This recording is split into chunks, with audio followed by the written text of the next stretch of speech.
You are listening to the Bitter Medicine Podcast on KWAZ Radio.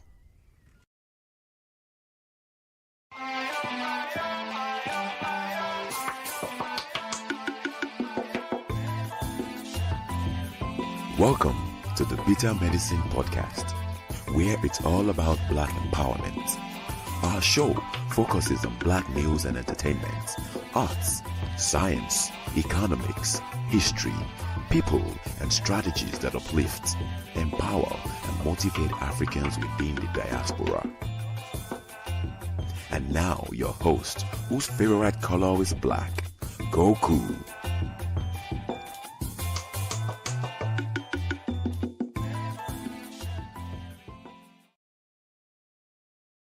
Welcome back to the Bitter Medicine Podcast. I am your host, Koku. Just want to remind you guys before we get the show rolling that this show is part of a podcast network called KWAZ Radio. There are other shows on the network you are invited to tune into. This is D Webb with the Harsh Reality Podcast, asking you to tune in where we tackle the news of the day that affects our community, only on KWAZ Radio. Peace, family. This is Oni, inviting you to listen to the pro-Black perspective, where Black problems are addressed with Black solutions. Greetings, fam. Tune in to The Learning Curve with me, the revolutionary matron on KWAZ Radio.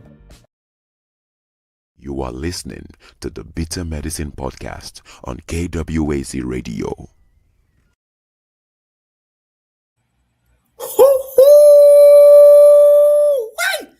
What's going on? It is Jacadero filling in for Brother Koku. Yes, I apologize. I know you probably expected Brother Koku, but he had some other obligations today, as well as some maybe technical difficulties. I'm not too sure. He didn't explain. I didn't ask.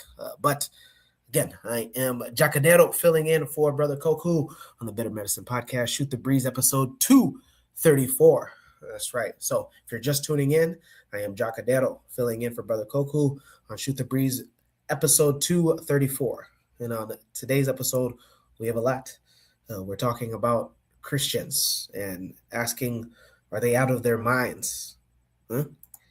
Also, should Black governments allow some corruption? I know Black governments, especially in Africa, are known as being overtly corrupt. Should we allow some?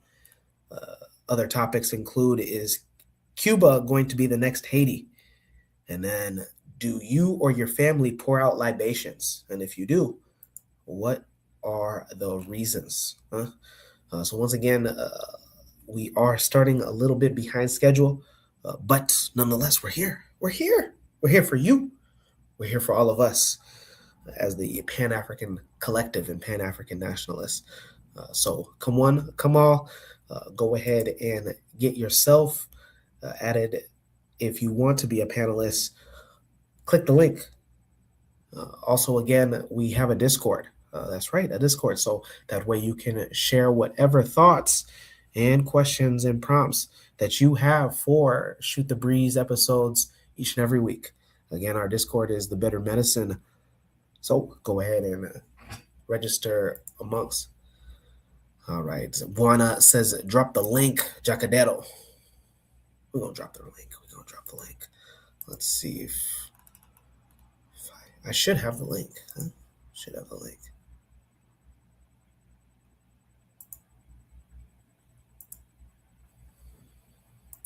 All right. Well, while I get the link for you guys, we're going to go into our first Shoot the Breeze topic.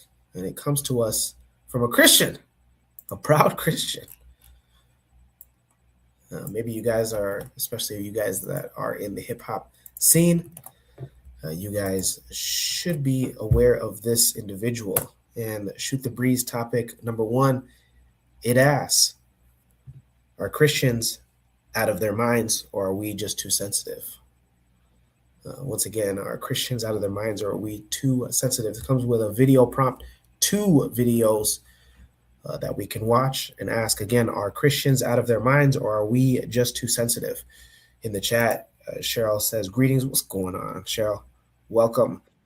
to the Bitter Medicine podcast, Shoot the Breeze, episode 234. Again, we're going to try to get the link so you guys can be added as a panelist. Oh, there we go. See, so we got the, we got the link. Drop the link. Wanna, come on, huh? So again, the Shoot the Breeze episode 234, topic number 1. It asks, "Are Christians out of their minds, or are we too sensitive?" And this comes with a video. Again, two videos, excuse me, of a popular rapper. Let's find out. I made this record and I sent it off to my engineer, and he calls me. He said, "Man, you probably shouldn't put this out." I said, "Why? What the hell happened?" He said, "You talking about Epstein, there's a lot of shit going on." And I said, "Thank you for calling me. I'm finna drop this." That's exactly why we need it. Because everybody sit and be silent. And the goal of an artist is to express the times and say all the things that nobody else want to say or know how to say. I'm not perfect, and neither is the president. Was guiltier than a nigga hiding evidence. You can't be mad that they heated if you don't let them vent. Even the devil was heaven sent. Even Malcolm was heaven sent. Even Martin was heaven sent. Even Kanye was heaven sent. We all heaven sent. Donald too. We all heaven sent. Epstein too. We all heaven sent. Adolf too. We all heaven sent.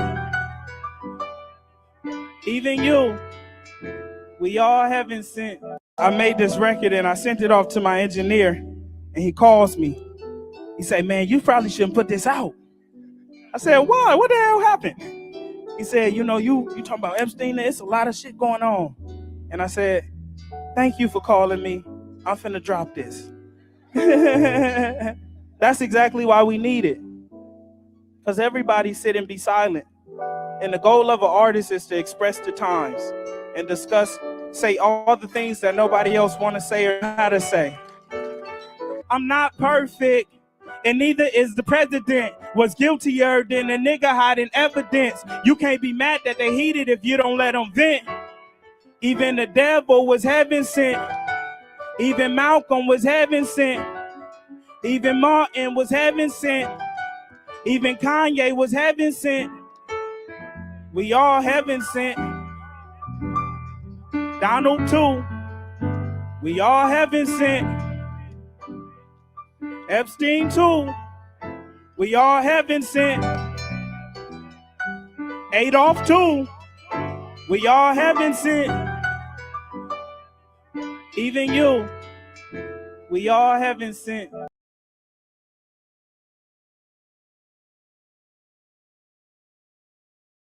All right, and there's a second video that goes with the Shoot the Breeze topic number 1. Are Christians out of their minds, or are we too sensitive, or are we heaven sent?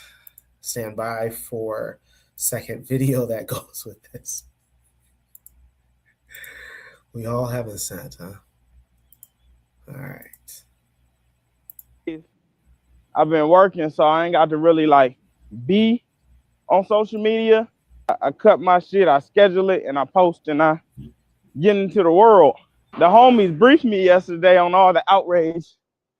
And my first thought was, niggas ain't that slow. But I go and look, and niggas that slow. Just listen to the music. It's no way niggas hear that clip and they you support Epstein. When the world be in despair, sometimes you need realization. And that realization for me through this song was damn, the same God who created Martin Luther King and Malcolm X, who did so many great things, is the same God that created Donald Trump and Jeffrey Epstein, who did so many evil things. And it's crazy the range of what a human life is capable of. It's capable of changing the world and detrimenting the world. That's the purpose of the song. That's my realization of like, damn, this is all from the same place, and look which way it can go when somebody is misguided, when somebody doesn't have all the tools, when somebody just chooses to use their life in a negligent way. And it's insane for niggas to take that and be like, you support Epstein. Like, you niggas is weird. Like, if you want to know where I stand, go look at my life. Go listen to my music.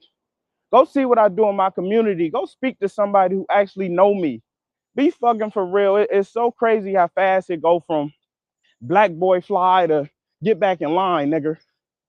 Y'all want a nigga to be constricted and restricted so bad. And I'm never not gonna be free.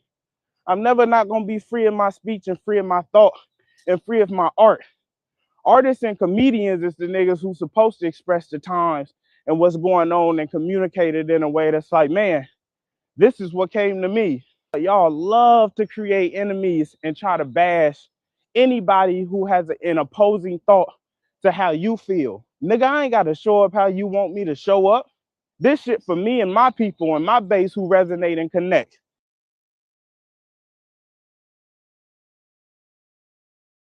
All right. Once again, if you are just tuning in, welcome to the Bitter Medicine Podcast, Shoot the Breeze, episode 234. I am Jacadero, filling in for Brother Koku, and we are starting a bit behind, but we apologize for the inconvenience. Regardless of that, the show must go on. What you were just watching was 2 clips for the Shoot the Breeze. Topic number 1, are Christians out of their minds, or are we just too sensitive? In the chat, Cheryl has laughing emojis. What's going on, Cheryl? Black Steel says, I can't. Cheryl adds, this is the main problem with Christianity. We are all the same. Therefore, accept the nonsense and let all hold hands and ride unicorns together. She also adds, he thinks he's deep. Speaking of intellectually deep, we got a lot of intellectuals, but we're going to start off with hearing from Black Steel. Black Steel, what say you first? Welcome to Shoot the Breeze, episode 234, and what say you? Welcome. Glad to be here. How you doing, Jacadero? I'm well. Doing well. I'm well. Thank you for asking, and it's good to fill in for our brother Koku. So, first of all, I don't know who this guy is. So for those that don't know, that is Bay Area. For those that are not in the United States, California rapper La Russell. Okay, all right. So I'm gonna say this, right? It's gonna ruffle some feathers, but from what I took from what I was saying is that when he said they're all heaven sent, right? He's basically saying that everybody was created by God, right? That from the scripture it says that God is no respecter of persons, right? All these people he named are all God's children, right? And therefore they're all worthy of salvation or damnation based on their actions, right?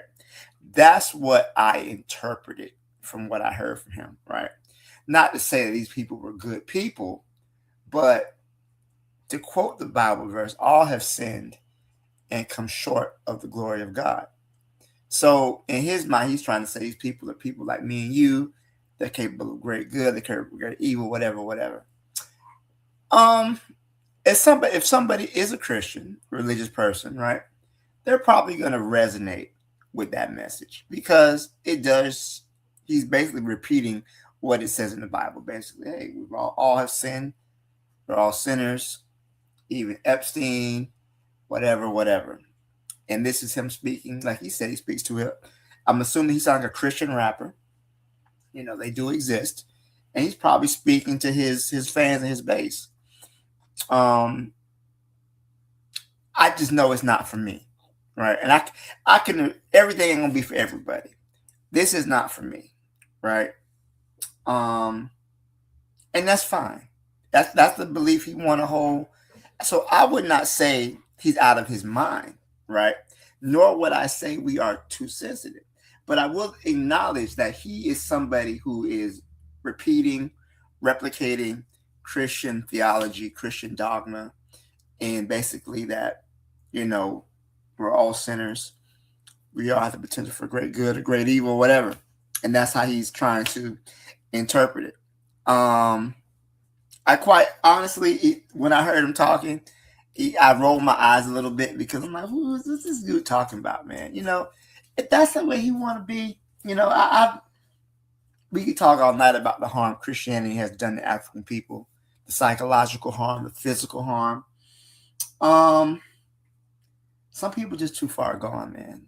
And I've come to realize that this is his belief. He want to talk about Donald being heaven sent, and whatever, man. Like, what to me? What's the point of even bringing that up, right? Why even? Oh, he's heaven sent. Okay, and what? Okay, so now that we've established that, now what? What do we do with that? He's sent from heaven. Okay, so now what? So what do we do with this information now that we understand they're all heaven sent? So do we forgive them? Is that what he's leaning towards? Do we forgive them? Do we pray for them? Is that what he's saying? Because I think we've had enough praying for our enemies. I think as African people, we've really gone too far. And if someone's telling you to pray for your enemies, that person's probably your enemy. So I don't know what he's leading with that, but I really do feel as though he's really just trying to express himself through Christian terms about forgiveness and, that God judgment, all that other type of stuff. So I don't know where he was. I want to know where he's going with this. Like, okay, so now that we've established that heaven sent, now what? Where are we heading now? So I would want to know where he's headed to. But I really do believe this is probably just somebody who is just a very hyper religious person who really believes in that stuff that he's not someone he's heard it before, he believes in it, and now he's expressing himself. So I will go ahead and I'll stop there. Thank you. Appreciate it, Black Steel. Thanks in the chat. Cheryl adds lots of cognitive dissonance. She also adds, I speak for myself when I say, I think I speak for everybody when I say, whose man's is this? And Black Steel, she told you, don't be nice. She felt like maybe you was getting. I was trying to be nuanced, man. I wasn't trying to be nice. I was trying to add some nuance, but maybe that's not called for all the time. I be balanced in my critiques. Speaking of being nice, we got a nice, honorable gentleman on the panel with us that I would like to hear thoughts on next. Buana, first, welcome to the show. Thank you for introducing me in such a nice way. I really appreciate that, Jackadero. Let me say, I don't mind you being late tonight at all, because everyone knew on the panel like Luau was going to be conducting the show this week, so we could have shown up at 9:30 and still be on time.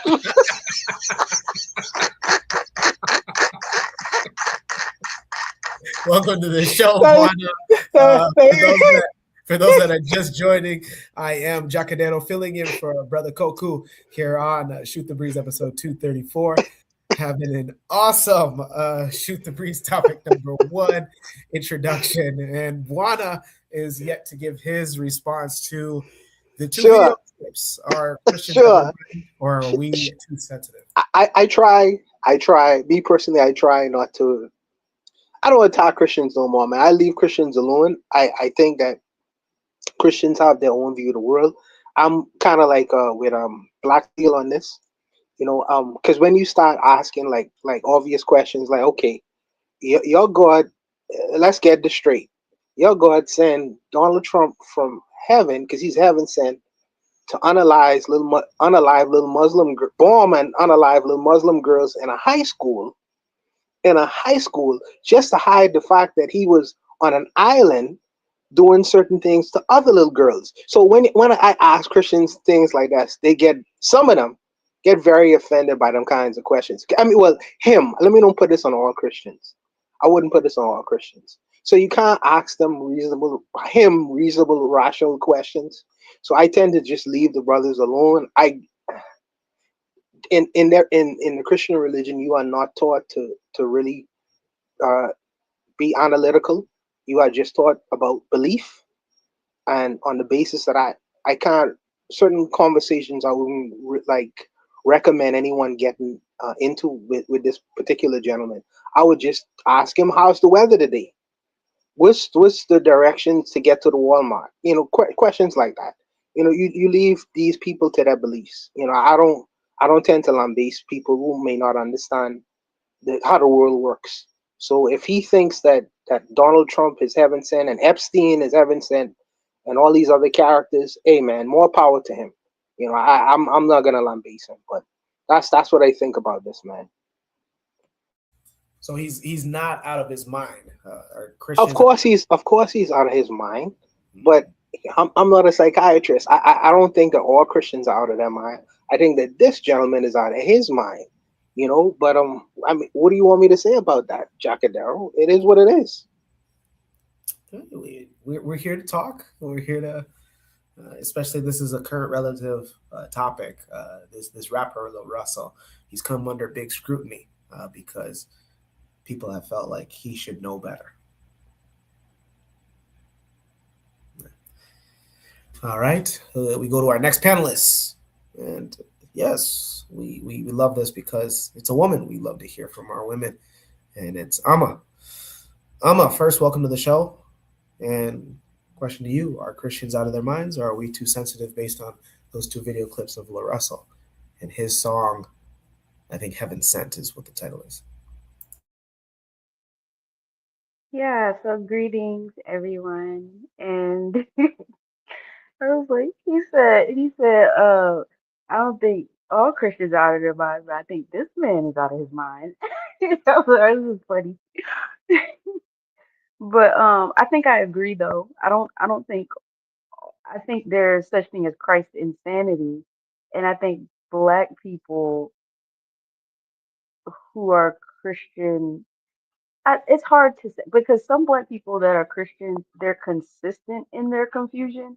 This guy just isn't consistent. Like he talking about how like everybody, um, pretty much everybody should be saved regardless of what they've done.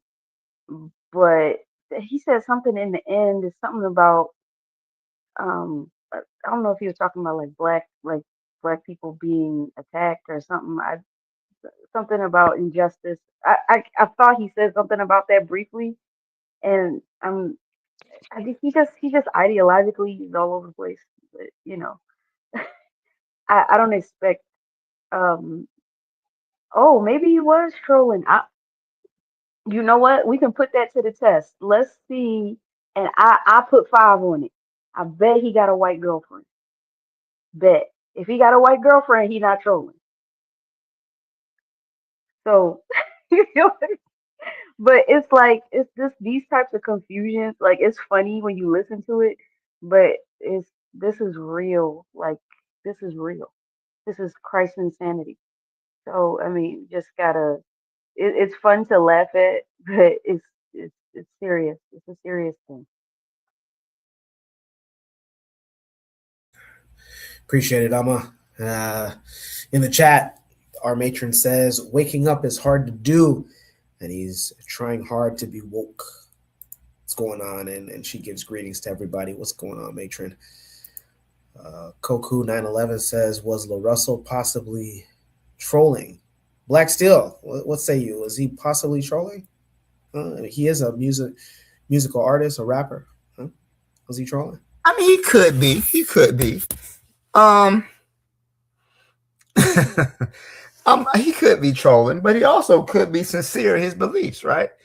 I'm gonna assume everybody here has some familiarity with Christianity. I don't have to break down the theology to everybody, but if he's saying that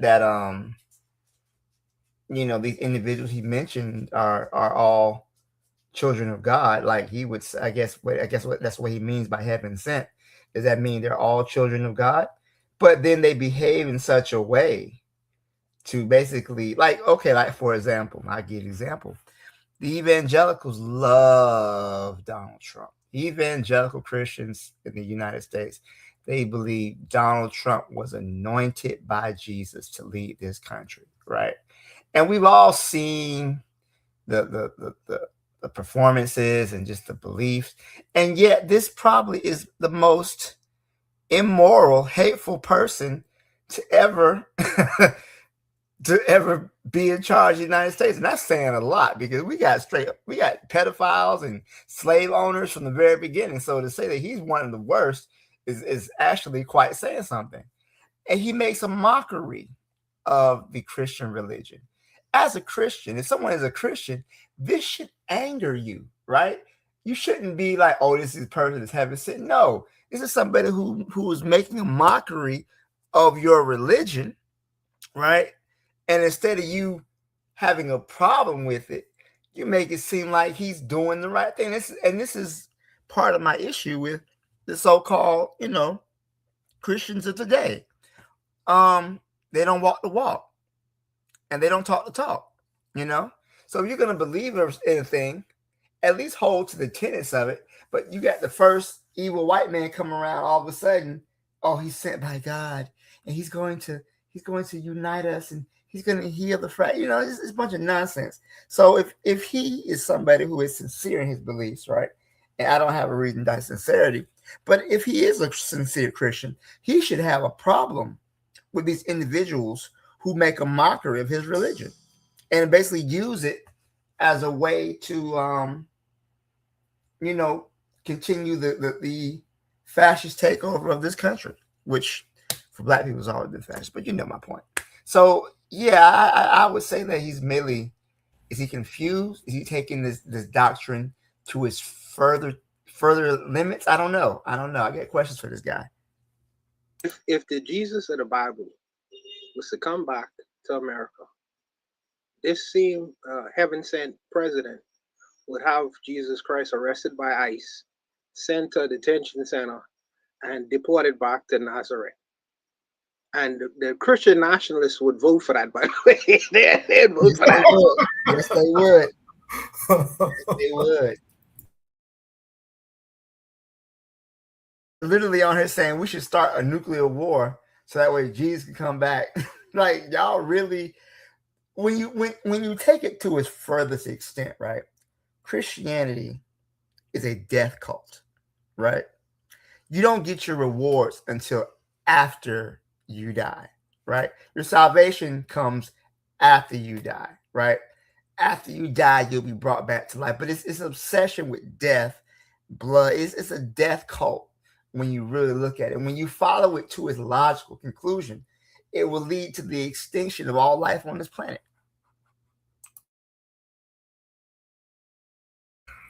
Some good stuff. Any replies, Cheryl or Amma? Excuse me. Any replies or anything to add to the breeze? Topic number one: are Christians out of their minds, or are we just too sensitive? In response to rapper from California, La Russell's "Heaven Sent" song. If not, we can move on to shoot the breeze. Topic number two for the day. Yes, I have a question. I think that what is art need to be clearly defined, because art is subjective. Art is really in the eye of the beholder. So that means anyone has the right to get up on a microphone and literally say anything. And then if you was to give you a fan, he said, well, it's okay. I'm an artist. Therefore, you shouldn't be upset or opposed to anything that I'm saying. I have the ultimate pass because I could put stamp on myself, an artist, and that's okay. But this may not play out in certain places. He may find audiences in California, but in some, if he was to go to some of these liberal states, he might not be so kindly, well, California is liberal in it, but he might not be so kindly appreciated, his music wouldn't be. I'm sure. So I mean, really, what is art is very subjective. But I think that anyone could print an artist and say, I'm an artist, this is my career, and say literally anything. I just wanted to add one thing about the difference between black Christians and white Christians. I feel like it seems like white Christians, they're Christian in context. Like it's very consistent with, everything that they do. Black Christians tend to be not only ideologically inconsistent, but they just kind of do whatever makes them, whatever feels good. They kind of just, oh, I just want to get along. White Christians aren't worried about getting along with everybody. And I think that's like one of the major differences that shows you that Christianity is not fundamentally ours. It's theirs because they understand it better. They know what it is fundamentally and how it works in their culture and their society. Black Christianity just kind of makes black people docile. It doesn't make white people docile, but it makes black people docile and just kind of makes them, oh, I love everybody. That's the general consensus. Well, I think like Dr. John Henry Clark once said, he said, black people are the true believers, right? Whenever there's a religious belief, black people are the ones who believe in it the most, right? More so than the people who even created the religion. He said that we out Pope the Pope and we will out Muhammad, right? When black people take a religion, we tend to actually believe in what they're saying. Whereas the other people, they have like a rhetoric, right? They'll believe in it, they'll say it, but then their actions prove otherwise. Whereas black people, they tend to want to actually live up to the actual tenets of the religion more so than the people who even created the religion. And I think that they have used that against our people for so long. I don't even think they want to live up to the tenets of the religion. I think they just don't comprehend the Bible, period. I think comprehension, they just don't understand what the allegories are for. And it's nothing in it's I mean I guess people can read the Bible and think, oh, this sounds righteous, this sounds great, but they don't know what it's in reference to. So it's literally a comprehension problem. So that's how I see it. I mean, I feel like what you're saying is right too. So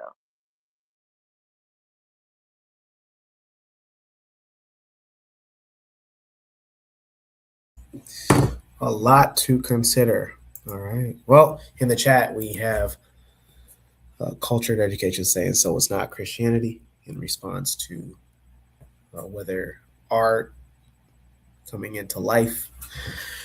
Kofi also adds, what up, family? What's going on, Kofi? For those that are just tuning in, yes, you are hearing the voice of Jacadero, filling in for Brother Koku on the Shoot the Breeze episode 234. Please hit the like button if you are watching, wherever it is that you're watching. Helps the algorithm. And then also we have a Discord. If you feel that you have topics to add every week to Shoot the Breeze, join the Discord, not just for the Shoot the Breeze topics, but to connect and build with other like-minded individuals. That being said, let's get to Shoot the Breeze topic number 2. And this one deals with African governments and what? And corruption. Let's get into it. This comes with a video prompt. And so to paint a picture before we play the video, Madagascar last year had their Gen Z protests that had the president leave the country. The president at the time, Andre Rajoelina, I hope I'm pronouncing his name right, left the country after his military that was sent to quell or quiet the protests sided with the protesters. Then this guy took over. I believe how you pronounce his name is President Mikel R. He has a long last name that is hard for me to pronounce, so I'm not going to try to pronounce it. But Mikel R. fired everybody from his cabinet just 2 weeks ago. And this week, he placed an order for a lie detector test. Yes, the lie detector test. So more about the lie detector test purchase and the person that's going to operate it on this next Shoot the Breeze topic number 2. Should black governments allow some corruption? Let's go.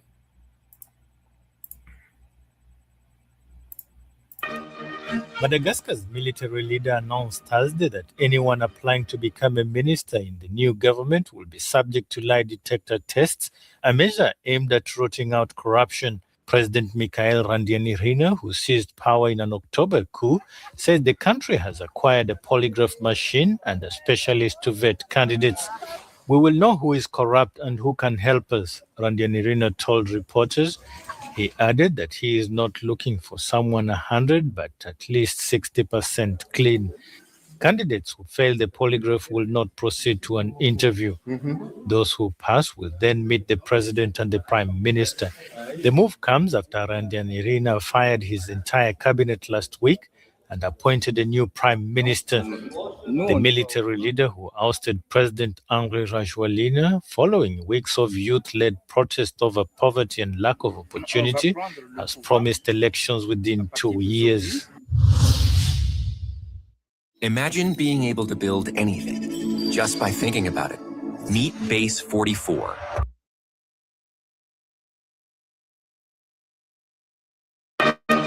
Madagascar's military leader announced Thursday that anyone applying to become a minister in the new government will be subject to lie detector tests, a measure aimed at rooting out corruption. President Mikhail Randrianirina, who seized power in an October coup, said the country has acquired a polygraph machine and a specialist to vet candidates.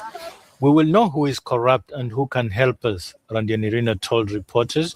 He added that he is not looking for someone 100, but at least 60% will not proceed to an interview. Those who pass will then meet the president and the prime minister. The move comes after Randrianirina fired his entire cabinet last week and appointed a new prime minister. The military leader who ousted President Andry Rajoelina following weeks of youth-led protest over poverty and lack of opportunity has promised elections within 2 years.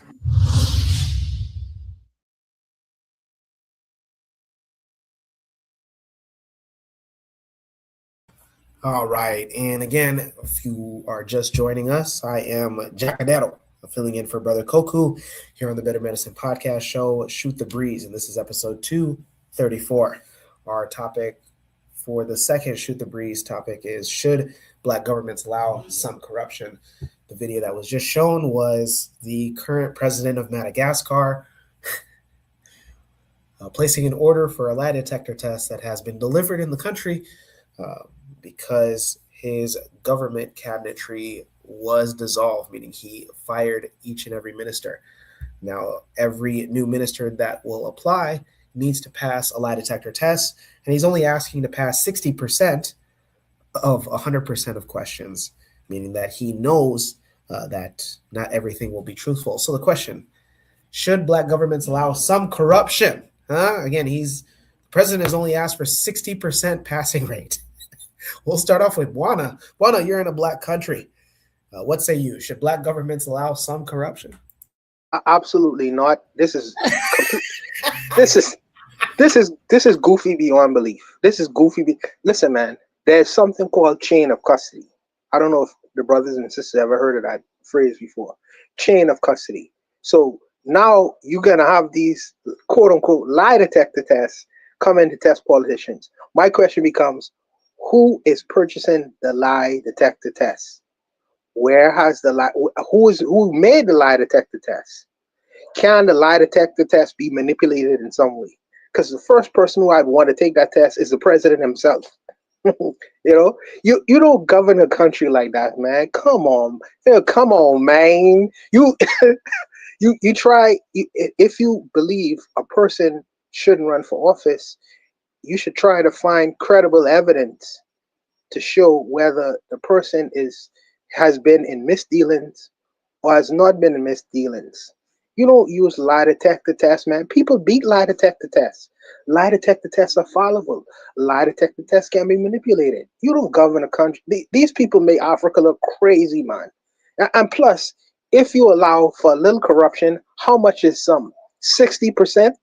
Yeah, it's with 40% room for error? Come on, man. Come on. Please. Please. I think that this is the reason why I understand why you should have coups, because taking power is something that's needed in Africa. But who you replace these people with, they should be at least competent. At least have some kind of logical insight in their heads. You can't govern a country based on lie detector tests, man. And it's so hard. I'll pass, man. Black Steel, Cheryl, Ease, y'all go ahead, man. Go ahead. For those again that are just joining us, I am Jacadetto, filling in for Brother Koku, and this is Shoot the Breeze, episode 234 on the number 2 topic: should black governments allow some corruption? We played a video showing that the current president that had taken over the government of Madagascar in a coup is requiring all ministers that are applying to be government officials to take a lie detector test. And he's only asking to pass 60% of the questions that will be asked, because he's aware that his government is corrupt. We'll leave Black Steel as last, just because I know that he's pretty knowledgeable about these things. Shara, or Amma, what say you? Should black governments allow some corruption, like the way that the Madagascar president is allowing 60% of truth, and the rest, 40%, can be against ethical code? I guess the short answer is no. But honestly, I can't speak like I know like what I'm talking about, because I don't know too much. I just actually trying to educate myself. And I okay, so Madagascar, right? And this is important. The first president, I guess the one that was kicked out, his name is Andry Rajoelina. Rajoelina. Uh-huh. He's not. I'm not sure what's going on in Madagascar. I don't know anything about it, but he's not black. He's not black. And I'm not sure what kind of corruption was going on under him, but apparently it was so bad that they had to kick him out and put somebody else in, and somebody else came in, and I don't know what's the state of the current president, and has he made any changes? Has he done anything better? Because people are like complaining about not having adequate electricity and gas and water, clean water. So my question is, has anything changed since the new president has come in? I feel like that's a fair question. Madagascar, wow. So what's the history of Madagascar? It's like mash up. It's like a mix up, mash up of everything. It's like, I think I read it's 60%. Oh, I gotta go back. Hold up. It's like is it 40% East Asian? They're a mix. Pretty much it ain't black no more. Like, it's very little black people there. But I don't know I think the historical dynamic is important, and I just don't know enough to really comment. But yeah, wow, I did not know that about Madagascar. That's interesting. Yeah, geographically, Madagascar is on the southeast part of the African waters. It's right there next to Zambia, Mozambique. It's probably his closest identical sister country. And as far as corruption, you ask, Madagascar is abundant with a vast biodiversity of mineral deposits like nickel, cobalt, sapphire. They produce vanilla, cloves. It's a major source of, like I said, those cobalt and nickel. 90% of its wildlife is found nowhere else on the earth. Agriculture is the backbone of the country, employing about 75% of the population. Despite all this natural wealth, the country faces significant challenges with deforestation and natural resource degradation. So people feel like they should be getting more bang for their buck on the returns. Again, cobalt, that's major. That's the thing that powers your guys' electronic devices. The Gen Z protests from Nepal and Kenya influenced a lot of or was a big influence in the Gen Z protests in Madagascar that had Rajoelina leave the country. Black Steel, what say you? Should black governments allow some corruption? Should a lie detector tests allow... Bro, be fucking for real, man. This is not, whoever this dude was, this is not a serious individual, man. First of all, number one, let me just say this. Lie detectors are considered to be pseudoscientific, right? Lie detector results are inadmissible in a court of law, at least in the United States. I don't know other countries, but most people consider the lie detector test to be more of a pseudoscientific thing, right? So they can't be used. But to me, the question, should some corruption be allowed? I feel like that's a little bit disrespectful, right? Because when you have a government that is corrupt, right, people lose faith in that government. The legitimacy tends to erode. So I'm gonna dig back into my bag here, right? There's a principle called the consent of the governed, right? That the people who are governed give the consent to their rulers to be governed. Shout out to John Locke, back when I had to teach that. But the idea is that people consent to be governed, right? If you're going to rule over us, we're going to give your consent to rule us. And as such, we limit some of our freedoms to allow you to govern effectively. However, if that government does not represent the people, if that government is corrupt or unfair, then the people have an obligation to remove that government and replace it with a government that is more favorable to them, that speaks to their interests, right? And I think that we talk about some corruption, right? That basically eliminates people's faith in the government. So then that's why you have coups and things like that. Because if we can't trust you in little things, we can't trust you in big things. So I don't know. It's just, excuse me. It's just the question itself is just insulting. And we wouldn't tolerate this behavior from a country that was not a majority non-black population. And the population of Madagascar is they call it Malagasy or something like that. But like half African and the other half is like from Southeast Asia, like mainly Borneo, Papua New Guinea, those places like that. So it's about a 50-50 split between those two people. And the fact that, okay, well, you only got to pass a lie detector test 60%. A 60 is a D where I come from. I don't know where you guys are from, but a 60 is a D. So would you want your kid to bring home a D on their math test? No, I would not. That wouldn't be acceptable.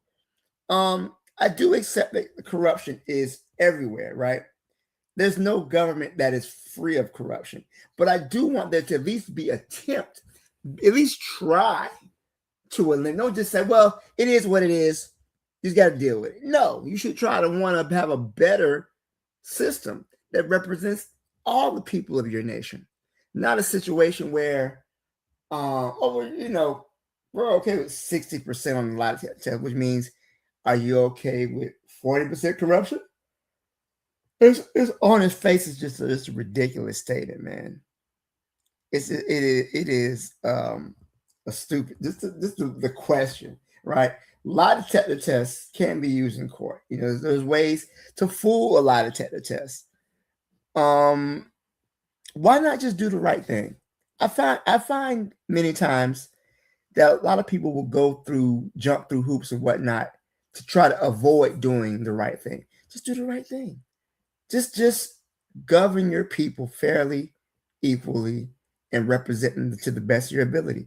Why are you trying to go through all these hymns and haws and doing everything, just to avoid doing the right thing? Wouldn't it be easier just to do the right thing?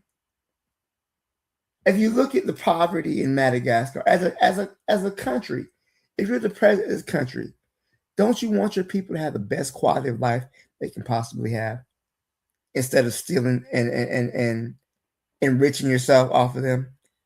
Honest question. I don't understand why that's such a difficult thing to do. Why, if you're a ruler of a country, you're content with your people not having hospitals, and you have to go to freaking France or Saudi Arabia to get treatment. That's okay for you, but the rest of your people got to sit back and squalor and reuse needles and all the other type of stuff because they don't have the medical equipment. You should be ashamed of yourself.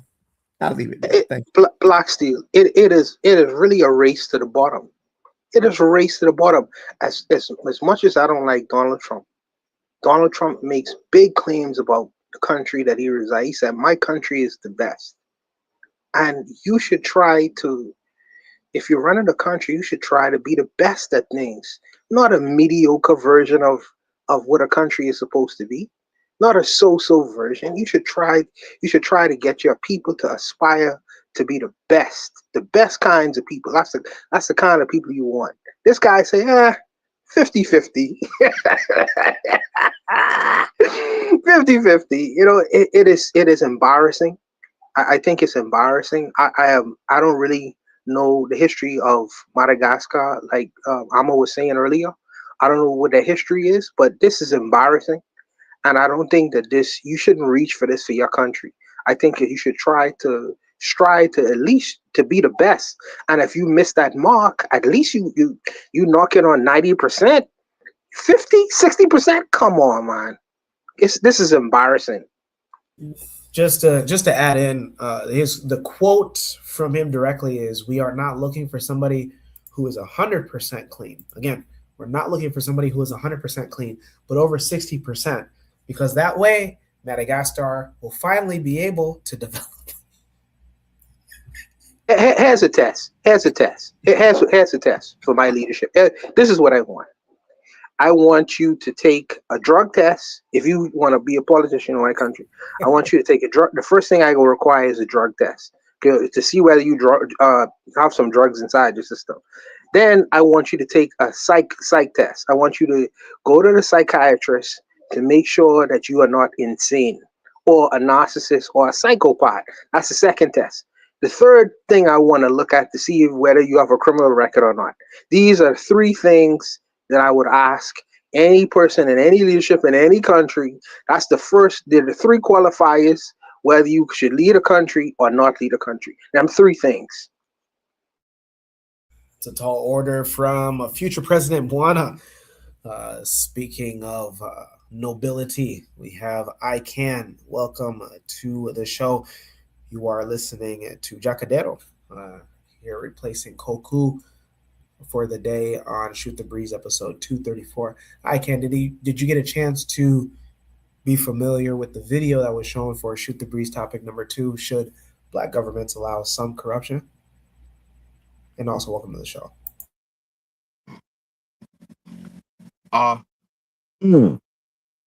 Well, respect to everyone. Glad to be on the show. I would like to say I saw a little preview of the video. That's the dude that made the rap song, right? I don't know if he was a rapper before, but we'll just, if you want, I mean, I can play it again, and then we can have your thoughts. Give me a few moments. Yeah, well, I think he was talking about Jacadero. All right. That was maybe the first topic. I think it was the first topic, but it gonna fall in the same thing. You feel me? Good and evil, right? It's like, of course, the Almighty made good and evil. We actually can't live without both of them. You feel me? too much good is going to turn into evil. And it's obvious that now too much wickedness. It's obvious that we're gonna get tired of that bullshit and go back the good way, as I'm seeing things happening. You feel me? A lot of people excommunicating themselves from corruption. It depends on what type of corruption you're talking about, right? Because to retake Africa, people have to die. You feel me? In order to get back stability in Africa, and even in America, in the black world, to get back stability, might have to do some stuff.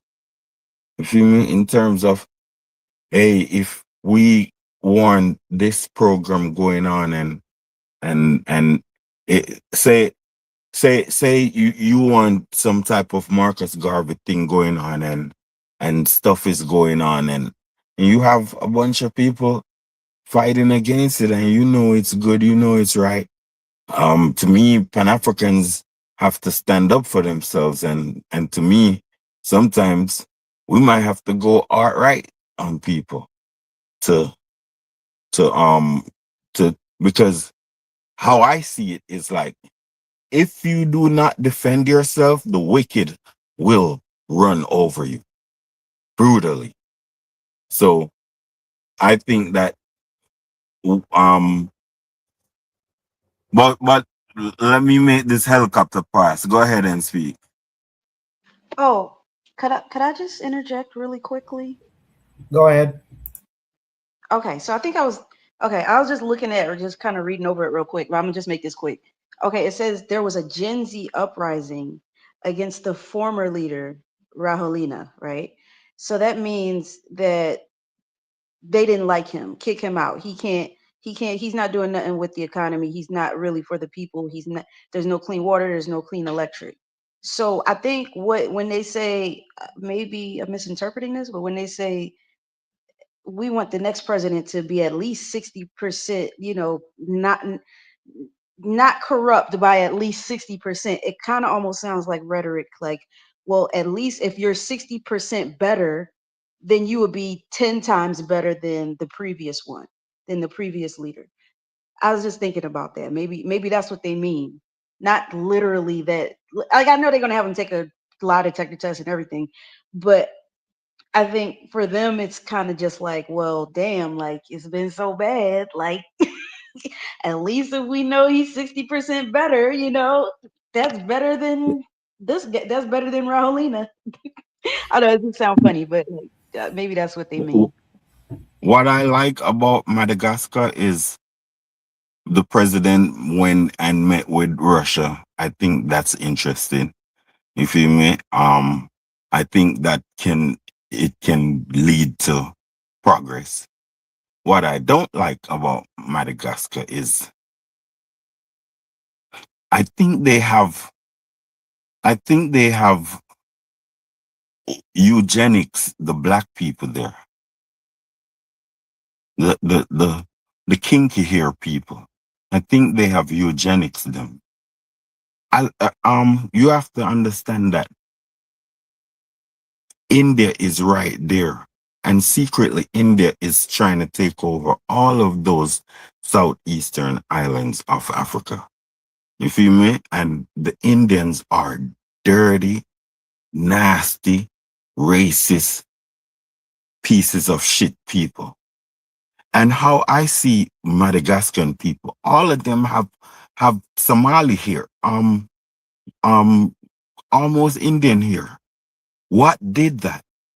You feel me? Something did that, and I know it's racism and colorism, and that's what I don't like about Madagascar. I don't think these people think they're black anymore because their daddies are Indians. You feel me? Same like the Muslims over in North Sudan. You I feel go on. me? In the president, a black man. That was in a black man. He was in a black Who? man. The Who? president of Madagascar, the guy who take over. No, he Hell not black. no. He's Hell mixed. no. These people, if you look, make their hair grow out, you see they have straight hair. They so bred out that you look at them, most of them have real straight hair and big curl hair. This They, man is they, a Negro. Look at this man. They can pull up a picture of Michael Ranjanana. This is a black man I from what I mean, all right, I'll tell you. That's the black I'm not privilege. saying, all right, listen, I'm not saying that there isn't some black traces of black in in the people. You can see traces of black, but they have been what you'd call eugenics in blackness, and the intergenerational mixing out the black. I think that's what went on. And even the president, he has a kind of smooth hair. He don't have no Negro hair like us. You feel me? Worse, the one that left. He's a whole Indian. I call one straight Bantu. He ain't trying to. He ain't trying to. Hey, I call him one of Somali. He just one straight Bantu. You understand? All right, this is what I have to say, right? I want to tell you something. These people are stricter than Africans. I don't know if a lot of African tribes was matrilineal, but I'll tell you this, right? These Islam people and Indian people, they're patrilineal. What that means is, so you see how some of our women go out and have babies with other races and all that. What it means is, all right, we Muslim. It means that the father is the child. Like the child is what the father is. You feel me? So the mother don't count. It's like the mother don't count. It's what the father is, the child is. So if the white man having a child with the black woman, the child is white. If the black man having a child with the white woman, the man is dominant, so the child is black. Or if a Somali woman has a child outside of Somalia and their tribe and status, the child is not Somali no more in how these people see things. If the father, I surprise you. I surprise you get a problem with patrilineal though. You kind of like. I who surprise you have get a problem with that. no, I have a problem with how Africans should take this shit serious and become patrilineal. You feel me? Where no man touch our woman. You feel me? I think that we should be that way because we're being disrespected the other way around. You feel me? And they disrespecting us all over North Africa, and we don't know. A lot of Africans don't see that and really take that serious. But you can't they'll kill the African man over in North Africa speaking to one of their women. They'll kill you. Worse in Saudi Arabia and all that. Because what they know is whatever child she has will be his tribe. You feel me? Not their tribe. So that's why you see they come and raid Africans and steal African women. Because the woman in their status don't matter. The child will be their child. That's why the men over there in Arabia, in North Africa, they're very hostile because they have their father's spirit. That's how I know that the black woman is the one that destroying us. Because And it's not, and it's psychological. It's psychological. It might not even be on purpose. They just think that's the way to go. You feel me? But what I'm trying to say is just like the Muslim over there, when they rape the woman and or grab her or whatever or marry her, whatever she thinks or be doesn't matter. It's the children only supposed to really, really listen to the father, and they are the father and the father's tribe. You feel me? So that's how they get the child behaving like the fathers. You feel me? Because it's it's patrilineal. What the man say go. You feel me? Well, over here, you feel me? Over here, we don't see that. It doesn't matter to us. So, but even though when the outside child come around you, they're not loyal to you. They're loyal to their father. So that's what's going on with us. That's why we have so much sellouts. You feel me? Because a lot of people don't really think it's messed up. You feel me? It's messed up. But that's what's going on, and we need to look at that. That's what went on in Madagascar, why all those people are almost Indians. All right. Any rebuttals? Any new points on, again, is Shoot the Breeze topic number 2, based on the video. Should black governments allow some corruption, with the president of Madagascar asking for 60% of of ethics and 40% non-ethical. No, I just want to say that I think the brother gave a real good breakdown of like when we thinking about corruption, like this is full stop corruption. This is the epitome of it.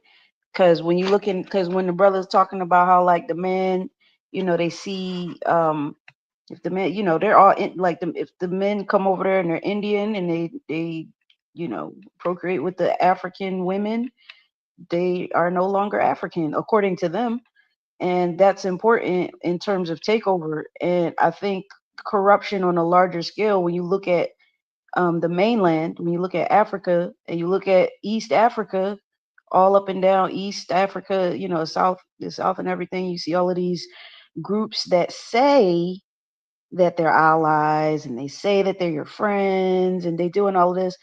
This is ultimately their goal. What they did to Madagascar, that's what they're trying to do. They're just trying to Yep. get their foot in the door. They're just trying. You even got like reports of like Chinese people going over there and they're having how they call them, anchor babies. That Indians, Chinese, they're all doing it. And Yep. it's a different type of takeover than what European people do. Whose phone is that? That's my phone. Oh, I thought that was my phone. But yeah, it's a different type of takeover. But just because some people, you cannot see corruption in other countries and then see corruption in Africa and then think that those people are going to come together on the basis of being corrupt and going to help each other. That's not how it works. Because people who come into Africa, they come into Africa to dominate. It don't matter if it's a soft takeover or they just coming in and crushing everybody. It's ultimately about taking the land for their future generations. And African people don't see that. And us as black people, we don't even see that. We just see people being nice to us. So I think this excellent point that the brother brought up.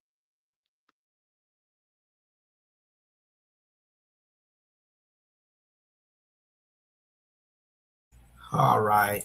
Well, if there's no other points, we can go ahead and move to Shoot the Breeze. Topic number 3. It comes to us with another video prompt from Instagram. Yeah, Instagram. And it asks, can African diaspora investments replicate China's model with the current African political elite in place, or is Africa's ethical unification a prerequisite? This comes to us again from our Discord. If you don't already know, the Bitter Medicine has a Discord, so you can have your chance to have your Shoot the Breeze topics played out each and every week, as well as connect and build with other like-minded individuals. If you're hearing this voice, I am Jacadero filling in for Brother Koku on Shoot the Breeze episode 234. Let's go ahead and check out the video that comes with Shoot the Breeze topic number 3. Stand by. Years where I paid. Hey, my people. So someone left a very interesting comment on one of my recent videos where I was calling on the diaspora to intentionally invest in Africa before it's too late, before we wake up one day and realize that we don't own the continent anymore. And the user said that, quote, the Chinese diaspora did not build China's industries. China's model was based on state ownership. Maybe Africa needs a model that combines state ownership with private capital, end quote. So yes, there's truth in that, right? Because China's rise was not accidental. It was driven by a very strong strategic state that directed domestic capital, protected key industries, invested heavily in infrastructure, and also controlled the pace of industrialization. But the question that we need to be asking is, how did China get the capital to do that? Because remember, at the turn of the mid-20th century, China was very, very poor. This is where the diaspora came in.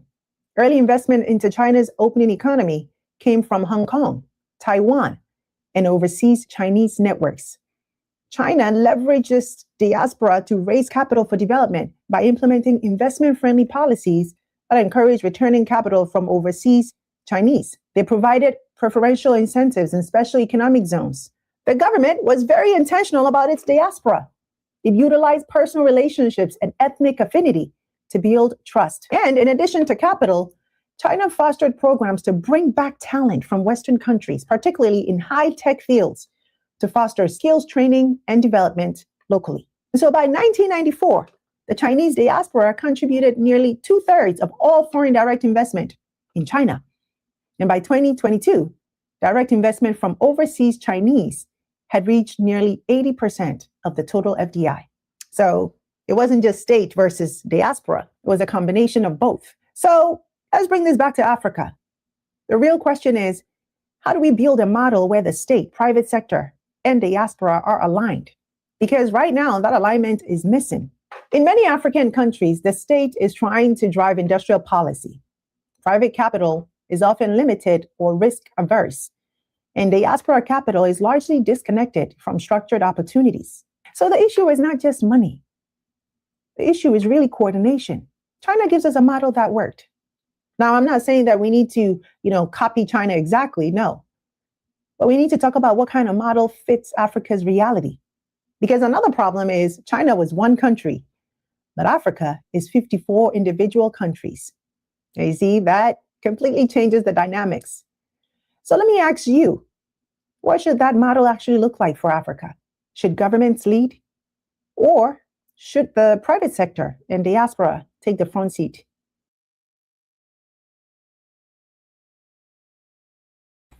All right. Once again, this is Jacadero filling in for Brother Koku on the Better Medicine Shoot the Breeze episode 234. Shoot the Breeze topic number 3 asks, can African diaspora investments replicate China's model with the current African political elite in place, or is Africa's ethical unification a prerequisite? The video was from quite possibly a Nigerian woman describing on how China started off in the early 19th century as a poor nation, but the diaspora came in, and by the year 2002 had seen a significant growth financially. Before we go to our panelists in the chat, we have a lot going on. The matron says that the fall of all kingdoms started with sexual and social integration, relating back to the previous topic in Madagascar's racial demographic. Trigger Happy says, even more than that, Africa doesn't have a unified state model either. It's desperate governments, about 50 plus state entities. Cheryl says, I hear Mandarin in her voice. Very interesting. Maybe she speaks it fluently. Yeah, maybe she does. Huh?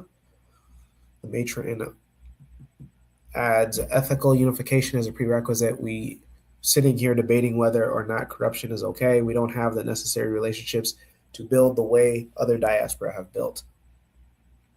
Ooh. Trigger Happy also adds, Africa has to eventually become a unified state, but that is going to come with it other questions of cultural unity and political unity. A lot. Be sure to add in your comments as well. We'll start off with ICANN. ICANN, what say you to question number 3? Can African diaspora investments replicate China's model with the current African political elite? Thank you, man. Thank you. Yeah, China is a good model for Africa. I actually think that all of Black Africa should be militarized in terms of why? Because Africans are not what you'd call Africans don't have situational awareness. You feel me? And it makes them, I think Africans are dancing too much. You feel me? So I think they should be like every graduate, 17 years old, should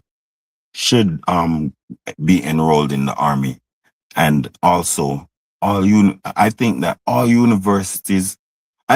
all schools should be militarized. You feel me? When it comes to Africa, because it's very important that Africans are stable in their thinking.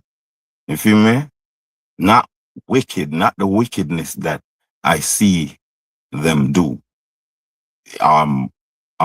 Christianity should be banned, Islam should be banned, but I'm sure that's not gonna happen. But education, intensified education, and non-falsified education can evict Islam and Christianity from people's mind, because what you call logic is going to take control of a sensible person. You feel me? So yeah, also I have to talk hypothetical, because yeah, we know the position. You feel me? I think that it's sort of easy. Africa is coming to a one currency, kind of. You feel me?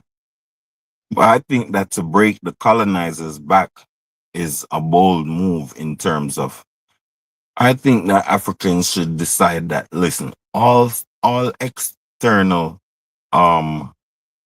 spending and buying should be done in Chinese money. I don't know, the yuan, that's what it's called.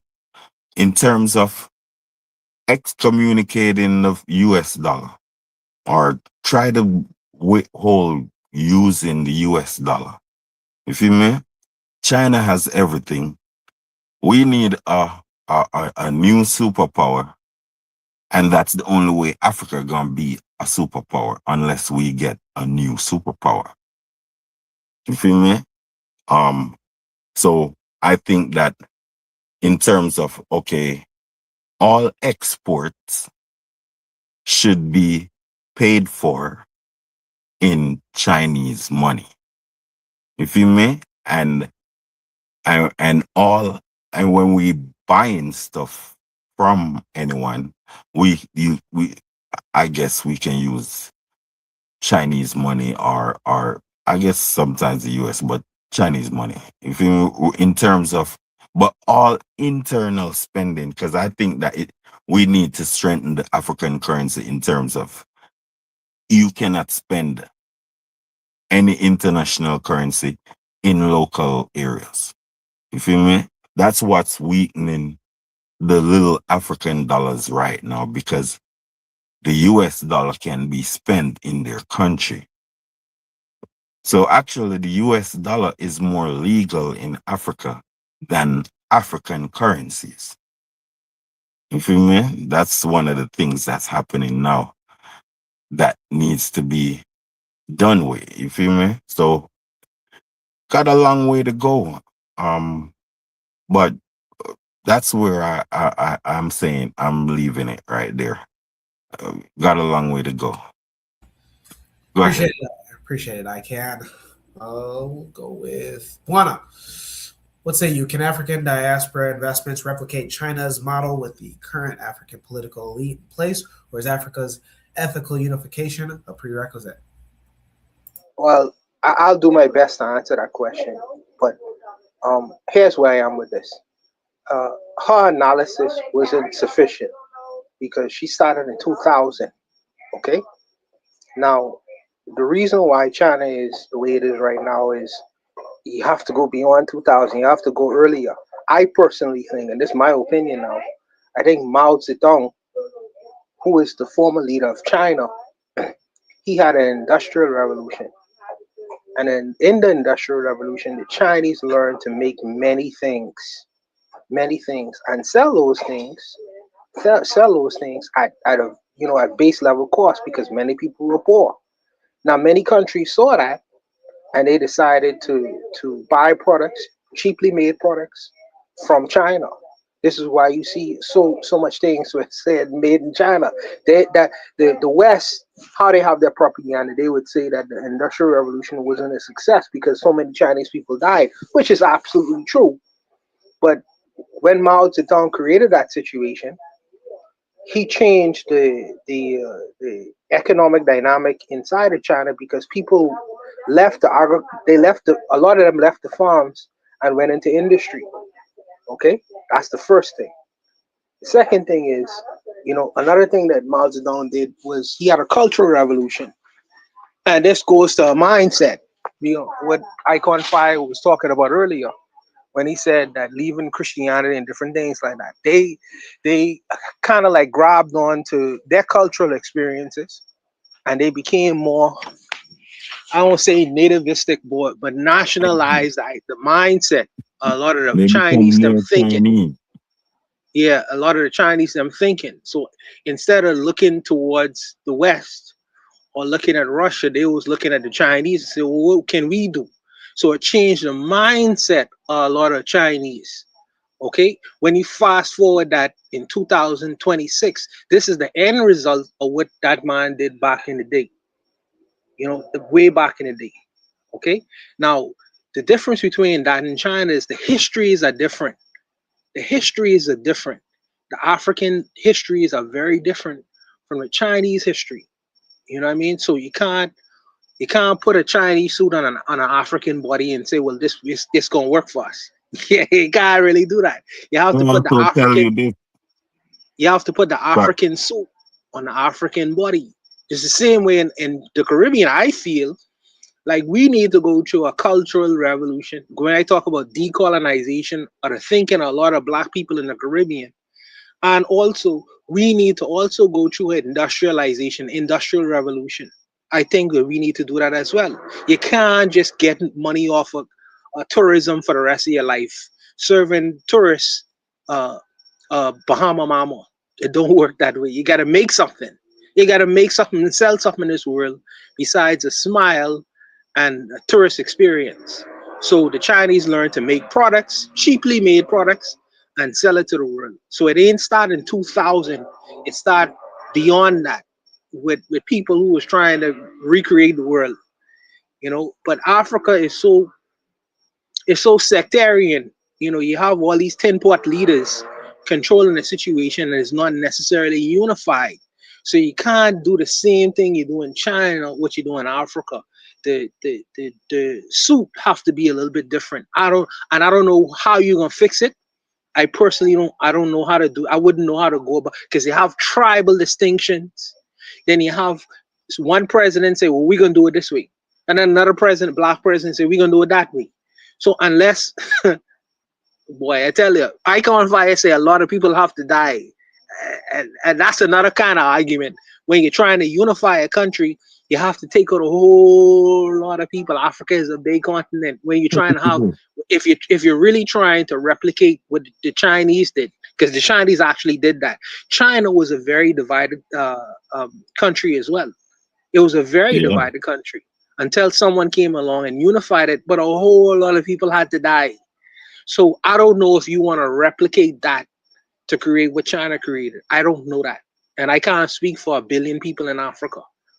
I just think that to answer that question, I don't think that you should put a Chinese suit on an African body. I think that what But, works for but, Africa but have to work for Africa, and what work for China have to work for China. and that's why I said, that's why I try to say, like, okay, you can't really like do it that way. I think that Africa should be militarized, because what I mean is, um when the people are disciplined, they can see things better. You feel me? They have a better realistic view. So if a leader comes and want to dominate and understand what he's saying, what he's doing, there will be less killing of our folks, because people will be more stable in their thoughts. You feel me? All right, look, our people in the diaspora don't understand. They don't understand what's going on. And Africans don't understand. Only the Pan-Africans and the people in Black consciousness knows what's going on and knows the solution, knows that the solution is unity. Because look at this, right? We in the diaspora actually was not censored as the African. You feel me? So there are some stuff we know about the African that the African don't know about itself. You feel me? It's just this tug of war that we have, and a lot of people are going toe to toe against Pan-Africanism. You feel me? And tarnishing the movement. But we actually need to lobby Africans. My bro said that the diaspora dollar. Africans have more money than us. Africans have more money than us. They just buying Louis Vuitton and all type of foolishness with their money. You feel me? Look at Nigeria, right? If Nigeria even taking care of 100 million people properly, America is just 40 million. You feel me? So actually, Nigeria actually can fit Americans and the Caribbeans, and don't even mess with their economy, because they wouldn't even notice a few more million people. You feel me? And we're not talking about the rest of Africa. You feel me? Ghana is 30 million. These people can, if they're interested, they can make us real rich and real stable in the Caribbean and Black America. But we're not lobbying. I tell some people that we think we're small, and we because if you hear Black American and go over there and deal with Africans, you're doing what the white man is doing. That's what you actually doing. The white man ain't doing no little small stuff. You feel me? But by going to Africa to lobby, it's the same thing we have to do. You feel me? I love Mayor Motley. Listen, and she called Bob Marley name every day. But she's the smartest prime minister, president the whole black world has ever seen, especially in the West. smartest. You know why?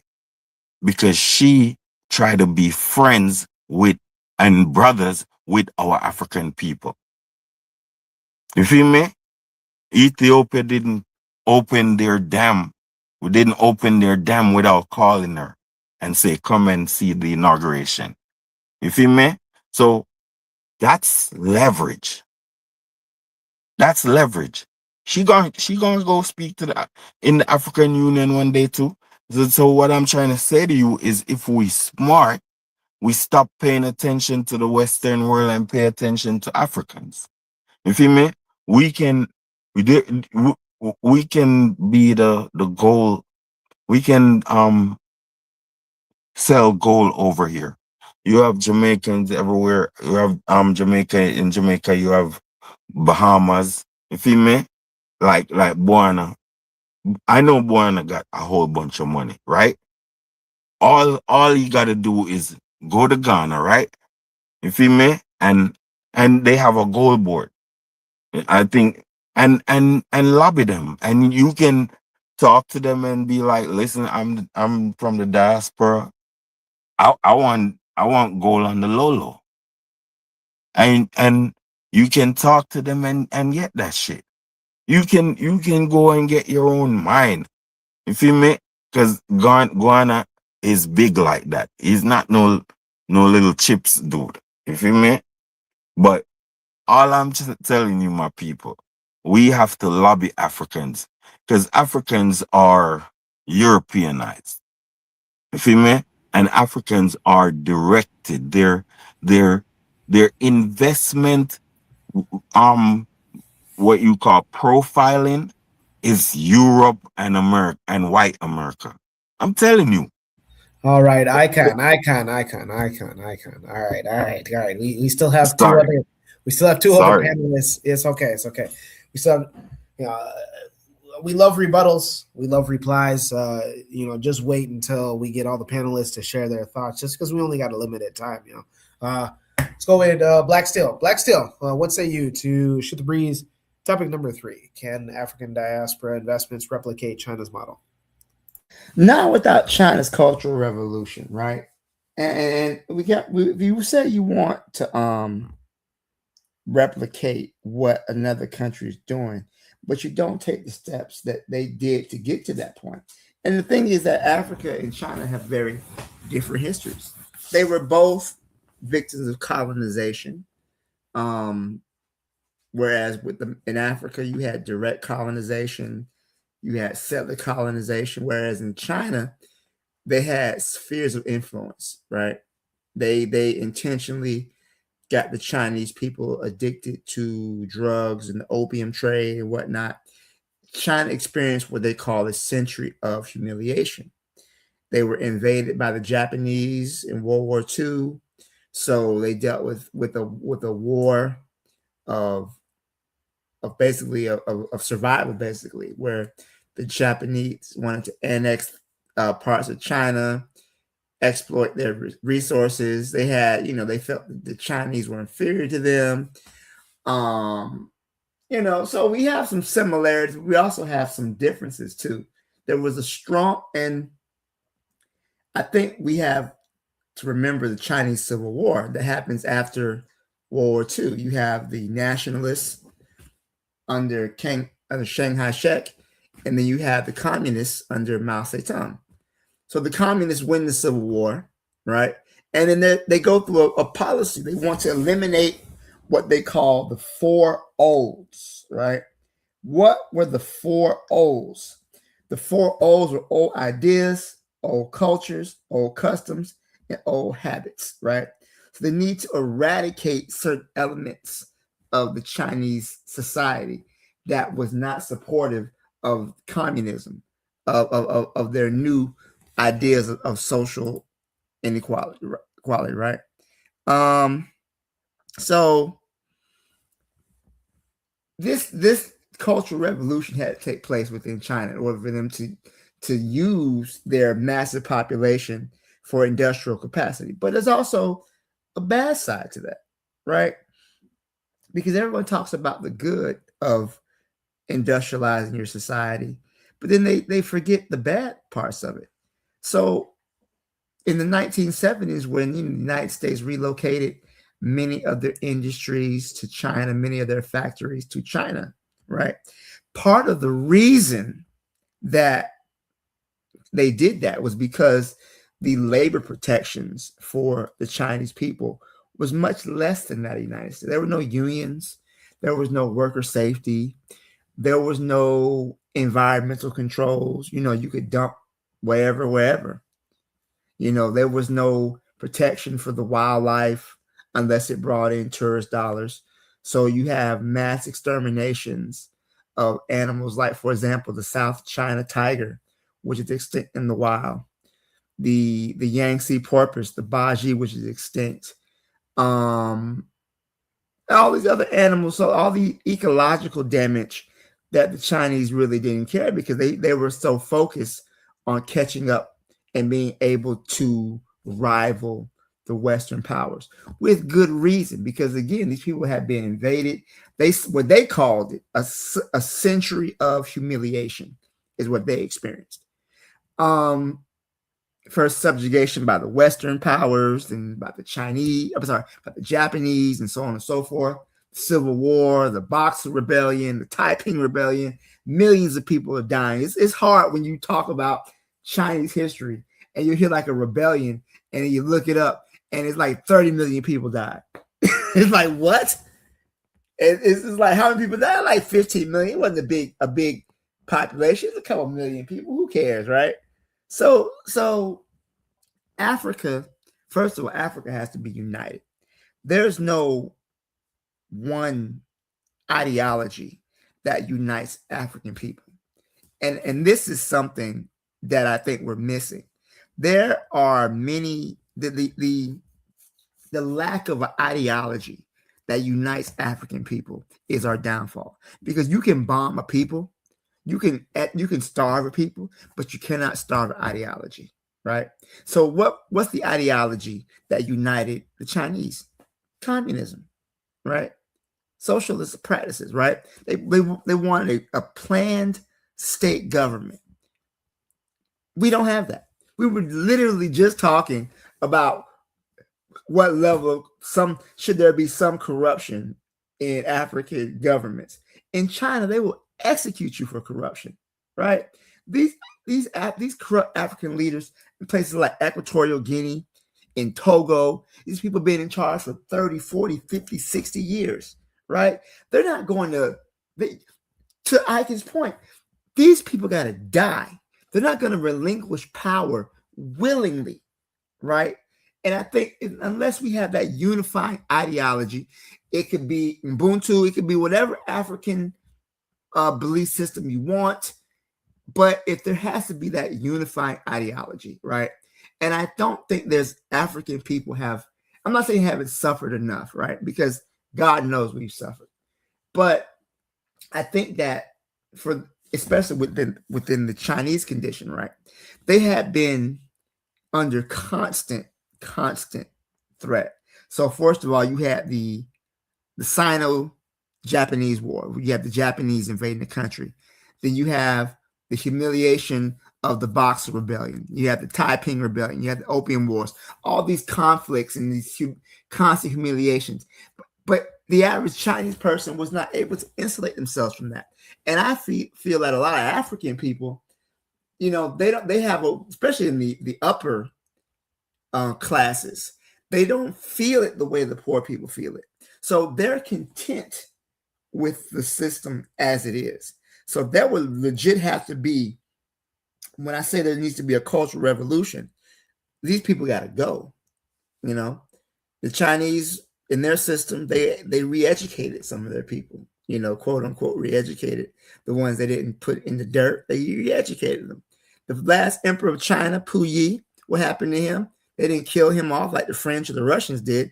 They just took away his titles, gave him a regular job, let him work with everybody else. And he was content with that. Could you imagine some of these African dictators being in charge 30, 40, 50 years? If you had them doing a regular job, they couldn't stand it. So we got to have an ideology first that unites our people before we can even talk about having a economic model similar to what the Chinese did. I don't believe we should replicate what they did. All right. We have to, it's okay to take some things. You want to eat the meat, spit out the bones. Take what works, discard what doesn't work. Right.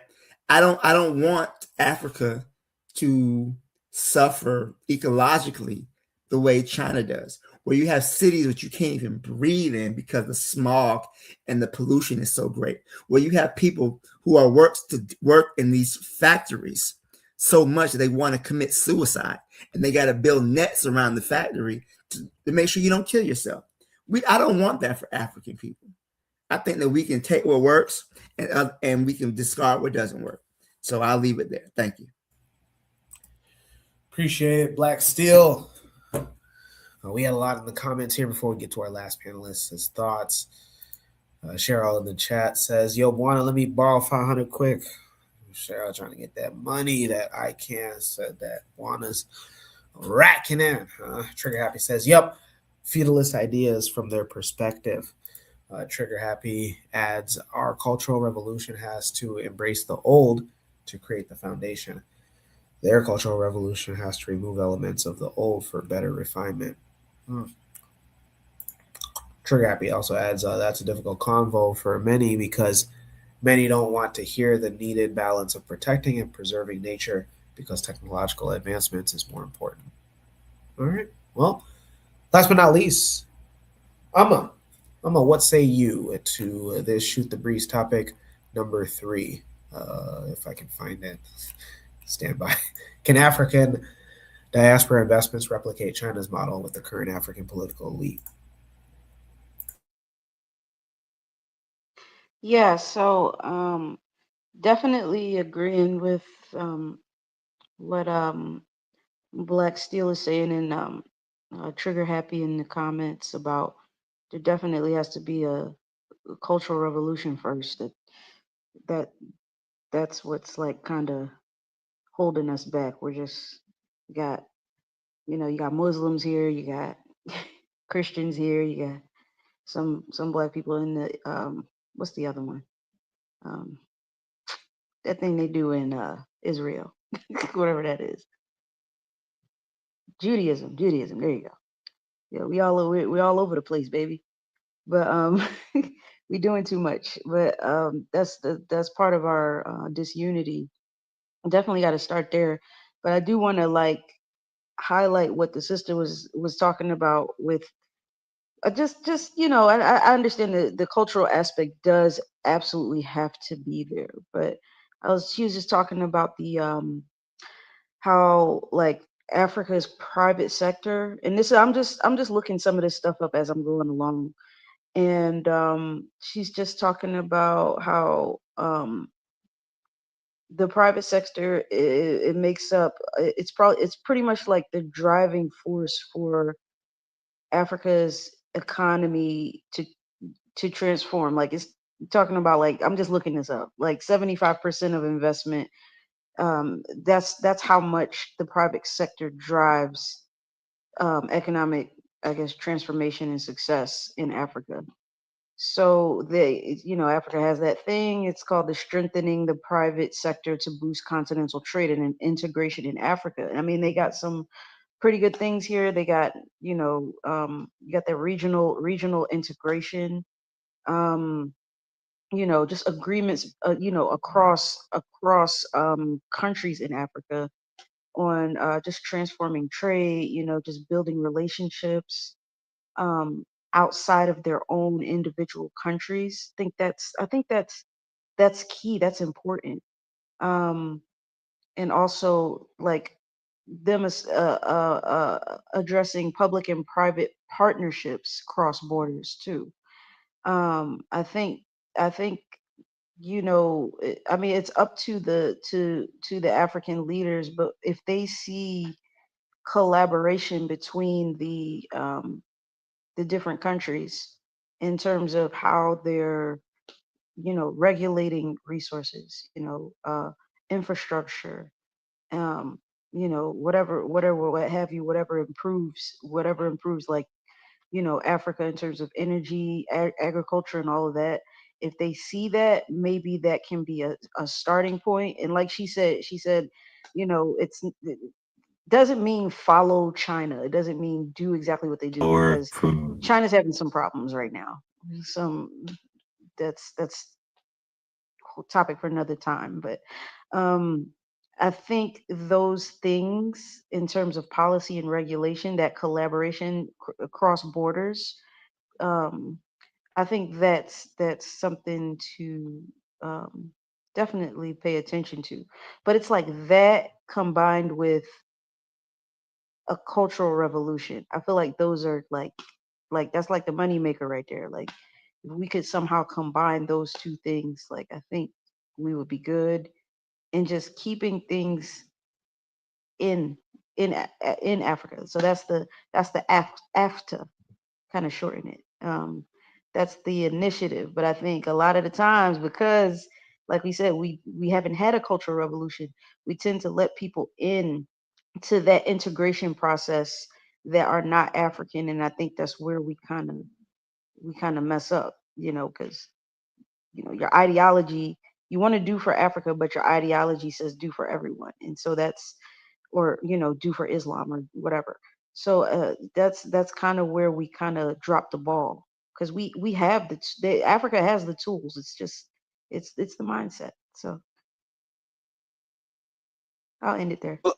What I know about, I hope you finish. I don't want to interrupt you. What I know about, I feel like another way of solving this problem is with black people.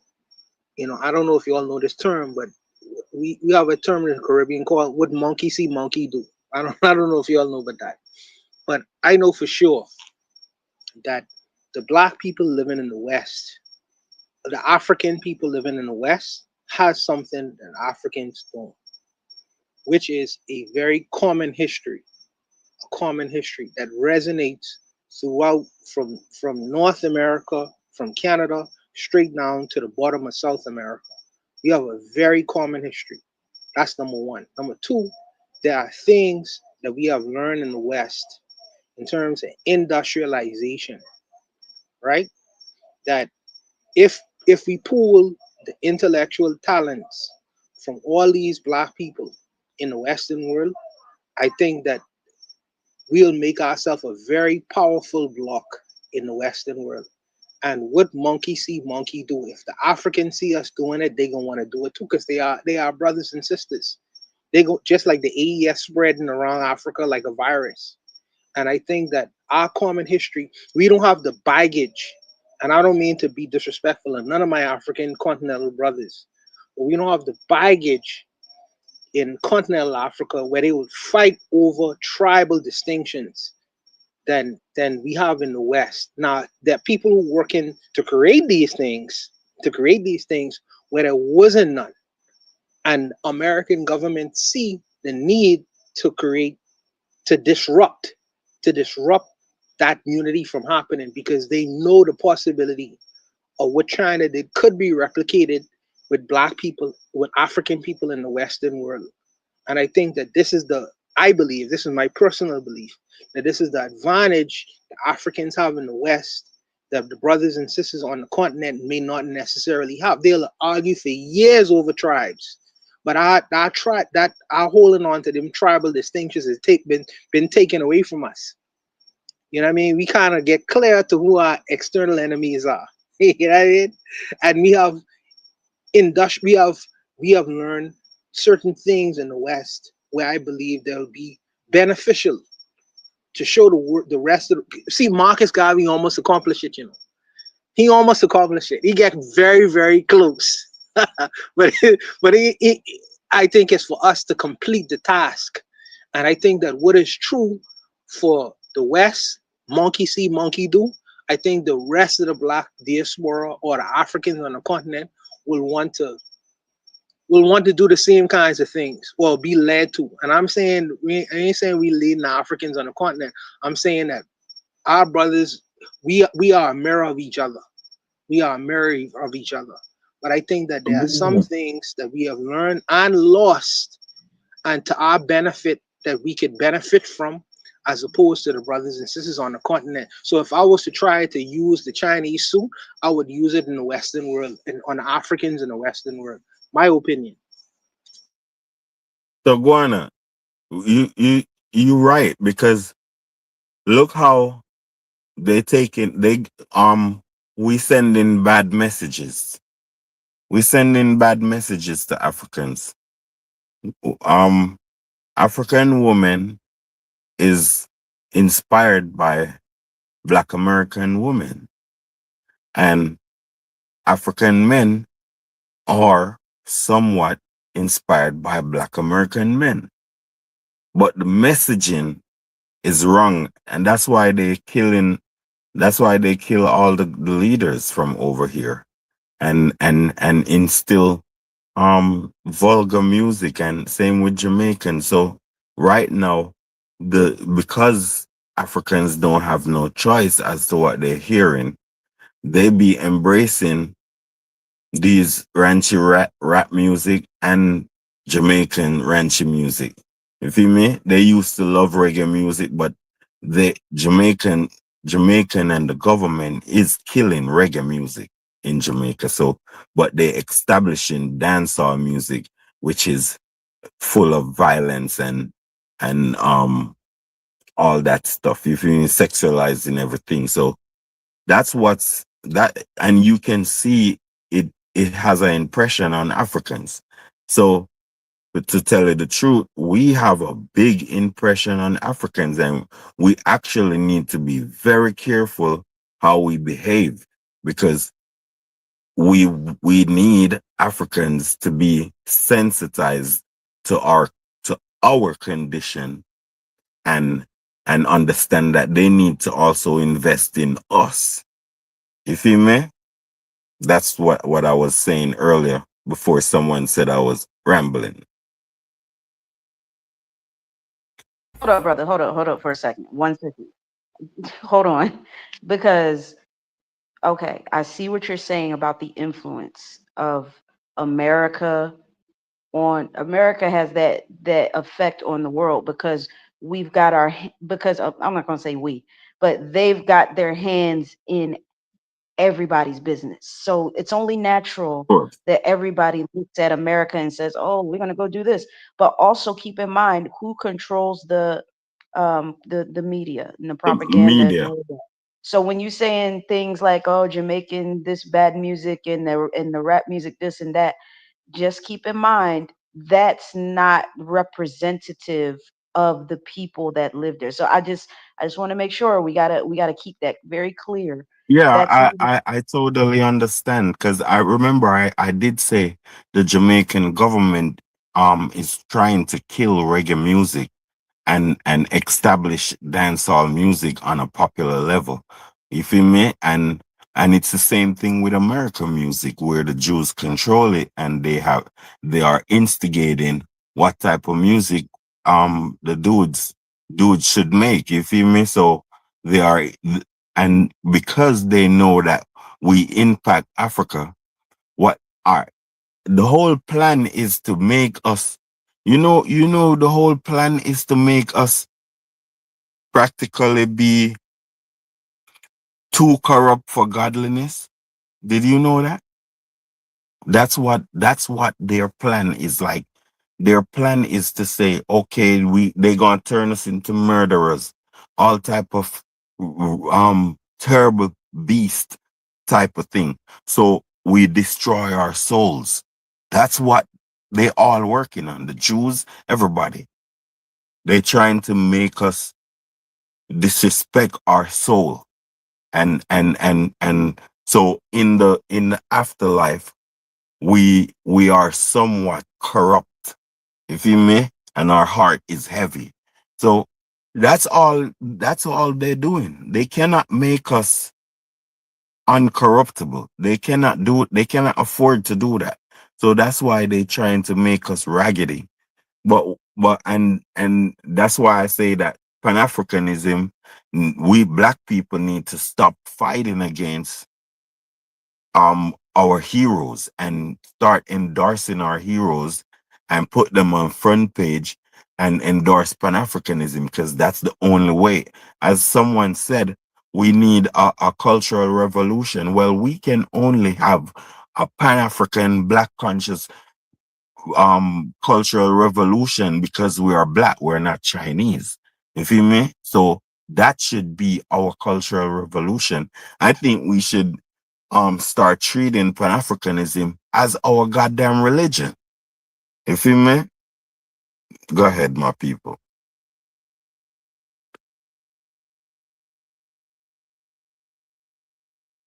Go ahead, my boss people.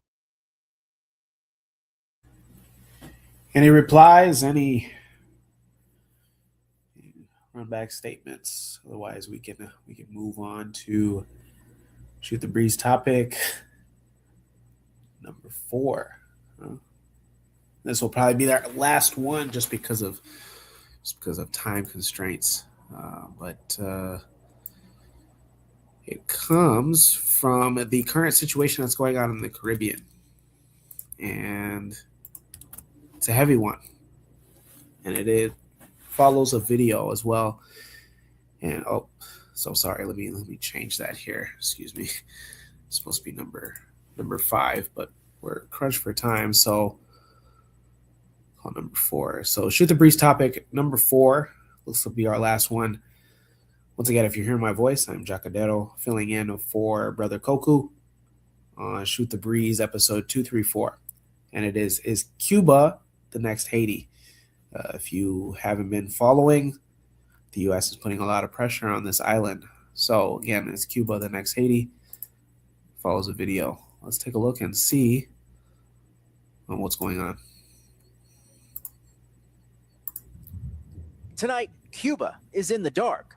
The entire electrical grid collapsing today as the country struggles with an energy crisis, leaving millions on the island without power.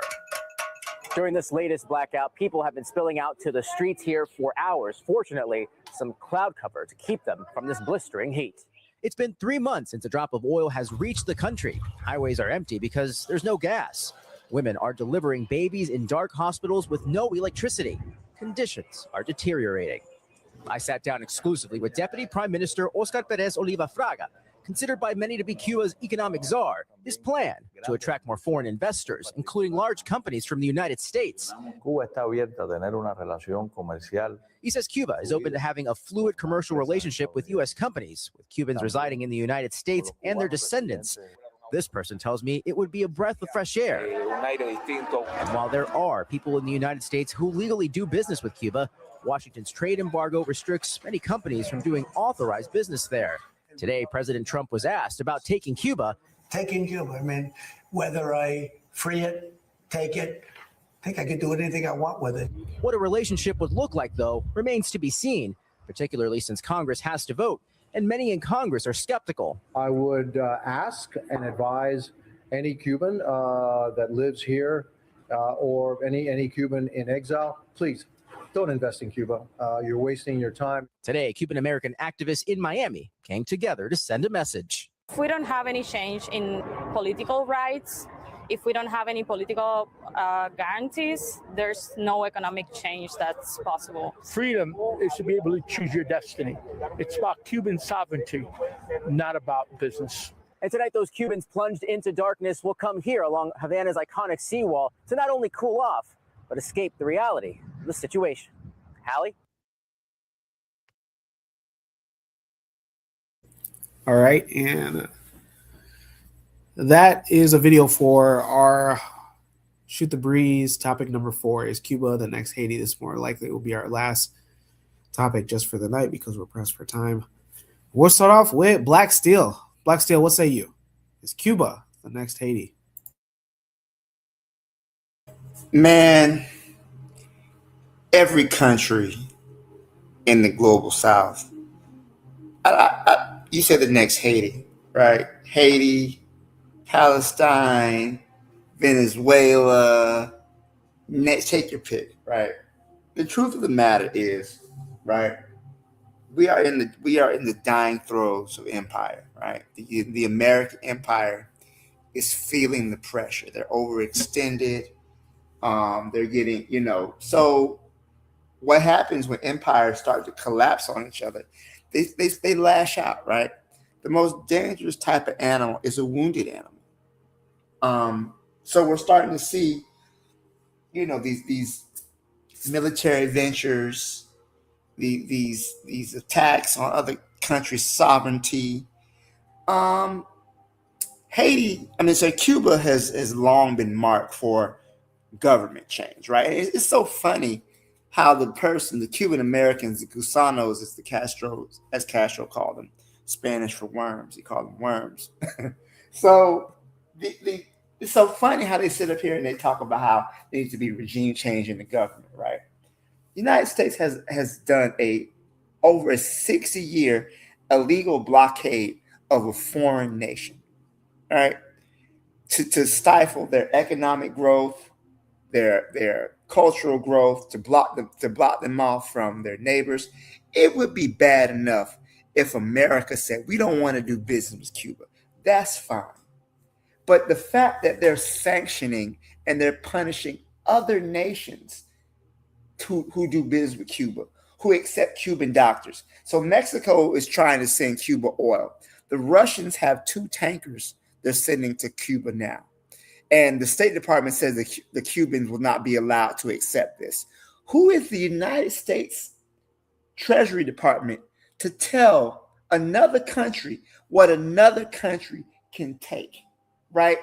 And then they had the nerve to ask if they could supply diesel fuel to their embassy in Havana. So not only are we starving the Cuban people of oil, we want to see if we can send our embassy oil. But fuck y'all.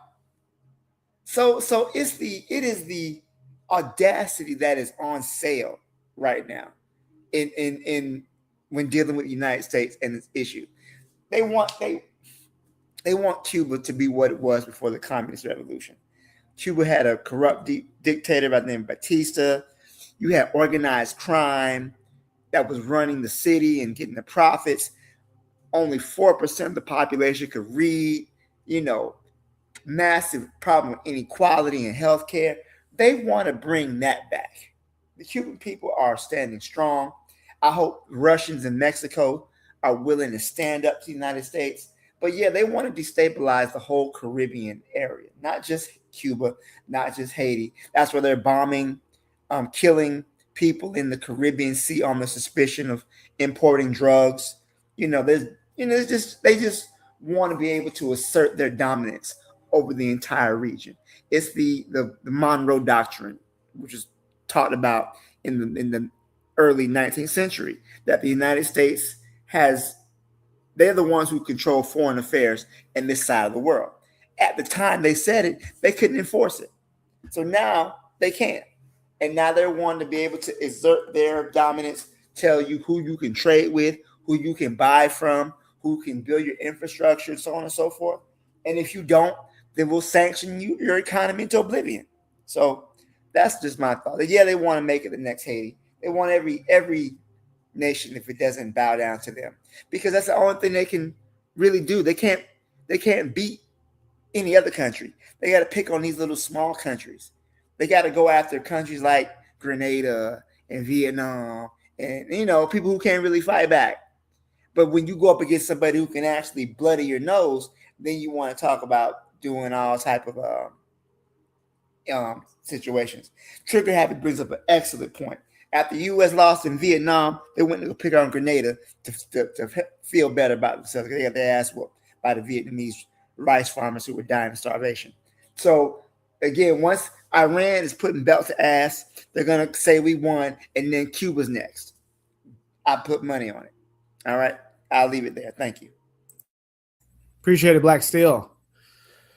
Yeah, Trigger Happy adds also once America loses to Iran, they will probably go to smaller countries for moral victory. Trigger Happy adds because it's not looking too good so far for America right now. Juana, you're in the Caribbean. Is Cuba the next Haiti?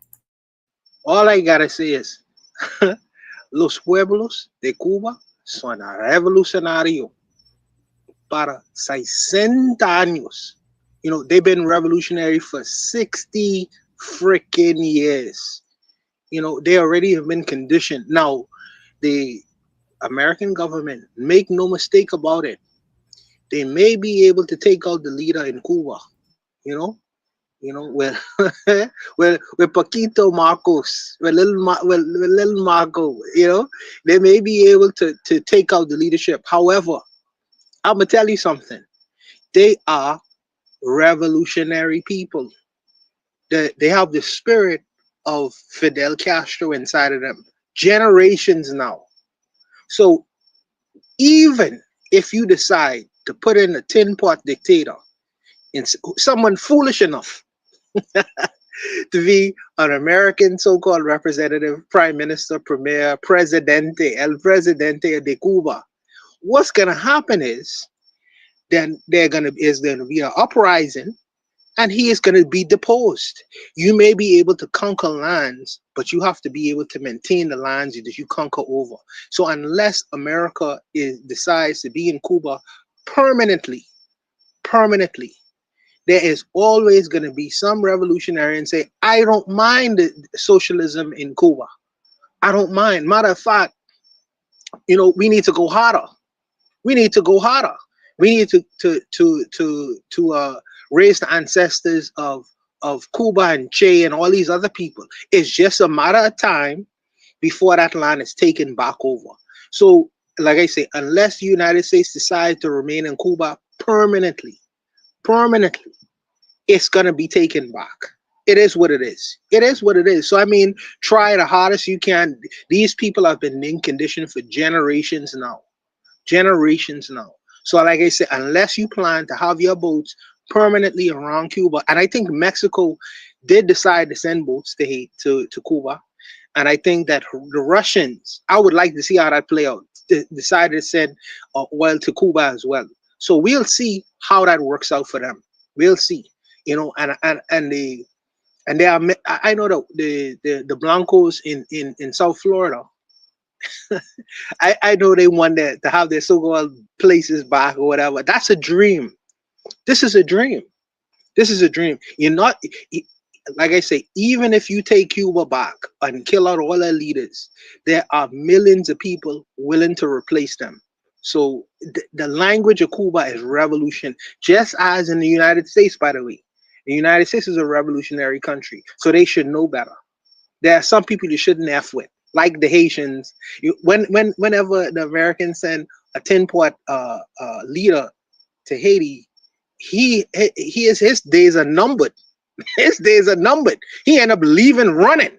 So I say to the American, good luck. I'm not saying that the American government don't have force and power, but the ability to stay there long term, I don't think so. I don't think so. So we'll see. I'll leave it there, Jacadero. Good stuff, Wada. And good stuff also, Black Steel. Yeah, this is it's a bit tricky. It's a bit tricky just because Cuba's been holding a revolutionary line for the past 60 plus years. Ama, what say you? Is Cuba the next Haiti, based on what you watched and what you know? Oh boy. I mean, I would say no. I don't know too much about Cuba, but I was just kind of like really focused on what Trump was saying, and he was just like, you know, what did he say? Well, he said I can take Cuba. I just like really logistically, I want to know like what that really I'm not trying to be mean or anything, but like what does that really look like? Because uh, um I just feel like America, like with Trump in office, they might be stretching themselves too thin with everything that's going on with Iran. Not just with Iran, but um, you know, Venezuela. You got just all of these places that's just like ready. They're just like they're just ready for revolution. I just don't see America in terms of, and this is a little technical, but in terms of like ground troops, I don't see them being ready. I don't think right as of right now, I don't think America, I don't think the army is ready. The US Army is ready for what they would encounter if they put boots on the ground in places like Cuba, and I don't know. I just, if they were actually to do that and that was a thing and he actually wanted to take Cuba, I don't think it would work, just because, just based on what I know about the US military, it's just, it's not ready. They're just, they're not physically ready. They're not mentally ready. Um I mean, there's a reason the United States Army wanted to change the physical standards. Um, that's the physical standard test that all military people have to pass, all Army people have to pass in order to get in. You got so many, because you got so many people that they're I, they're just I don't even know how else to say it. It's just keep it simple. They just not ready. They're not ready to do. Transgenders. They're not at all. They're not ready. Because when I was in, I'm like, when I was in, I'm active duty. I'm like, yo, these people can't even pass. They can't even pass a run. They can't pass a push up. They can't pass the sit up. Like, how they going? These reserve units, they're not ready. They're not. My reserve unit, I'm running circles around them, and I'm barely training, and no, they're not ready. And I know that's just my unit, and there are other units. There are hundreds of units around, but the standard. That's why they had to change the standard, because it was so bad. They had to kick out so many people because they were ill fit. Everybody was getting a profile. And for those of you who don't know, a profile is just something that you get that says that you don't have to participate in the daily physical training activities when you're active duty, or when you're on when you're reserve. So I think they got kind of lazy, and that's why they had to change the standards. But that's important, because if you're not physically fit, you're not ready. You're not ready to go overseas. You're not ready to go anywhere. These people are going to knock you out of the park. It doesn't matter. I mean, it doesn't matter the weapons and stuff like that. Because if you're not physically fit, you're not mentally fit. And that's why they had to really do a reorganization. And I got out active duty in 2017, and I got out of the reserves in 2020. When I got out of the reserves, I'm telling you, it's not looking good. They're at least 7 to 10 years away from rebuilding their people up again. Like, I'm not saying they got special forces. I'm not talking about special forces. Not talking about the people they sending over to Iran to put boots on the ground, which they did that. I think they put like about 5,000 people over there or something like that. Not talking about them people. I'm just talking about stateside. That's not everybody. That's a select few. They glow like the other four, like, they not ready. I'm sorry. I think the US is definitely stretching themselves way too thin. And I'll just leave it there. All right. Yeah. Huh? Yeah. Some of these. I also have somebody that know somebody that was in the Air Force, I believe, and he said he wasn't even trying, and he was already setting records when it came to when it came to pull-ups in the running test. Last person. I can. What say you? Is Cuba the next Haiti? Hey man, I'm keeping my fingers crossed. For Iran, they're 3 weeks in.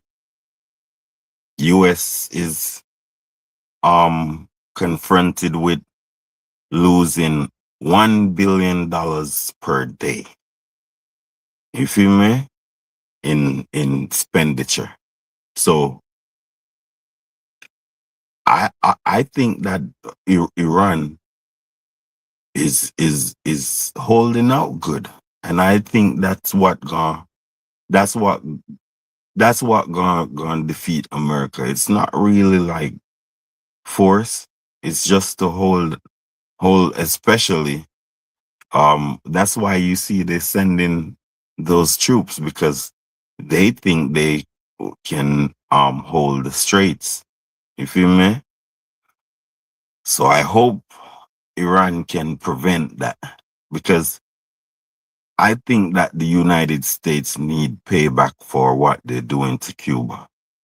I think they need payback. I think they need to fall, just like how they're working on Cuba, or they have made Cuba fall. You feel me? I think they need to fall also. I have no sympathy for for the big boss. No sympathy. I'm telling you. Hey, I got ain't you a conservative brother? And you're like a Republican brother. Are you talking like this, man? No. Hey, listen. I actually don't have a side. But I would never vote with the faggots. You feel me? But I prefer some.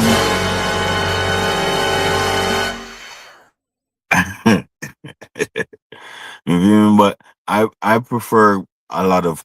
I think black people should be more conservative for blackness, for their skin and their hair. If you mean in defense of their skin and hair, I think black people need to be more conservative. If you mean, I think black people need to be more rigid, just like conservatives are, in terms of we need to take back some stuff too. You feel me? I think they're setting an example to show the democratic Africans that y'all playing a little game, and y'all think they playing games, and they not playing no games. You feel me? So they're showing you that we need to take back Morocco, Tunisia, Algeria, Egypt, Libya, and Mauritania. It's showing you that we Africans, black Africans, need those lands. You feel me? For our people. So I wish they lose and financially fall for Cuba to get some release. You feel me? I think Jamaica and the rest of the Caribbean should try to make some type of secret pipeline to Cuba, where they can get oil and diesel and gas to restart their shit. But that's out of reality. I wish that Russia get through, feel me, and because I am sorry for them. I really feel real bad about Cuba. But black people is the target. Black people is the target. You feel me? In Cuba, in terms of, if the United States take control of Cuba, what they're gonna do is put their businesses in and have us black people at the bottom.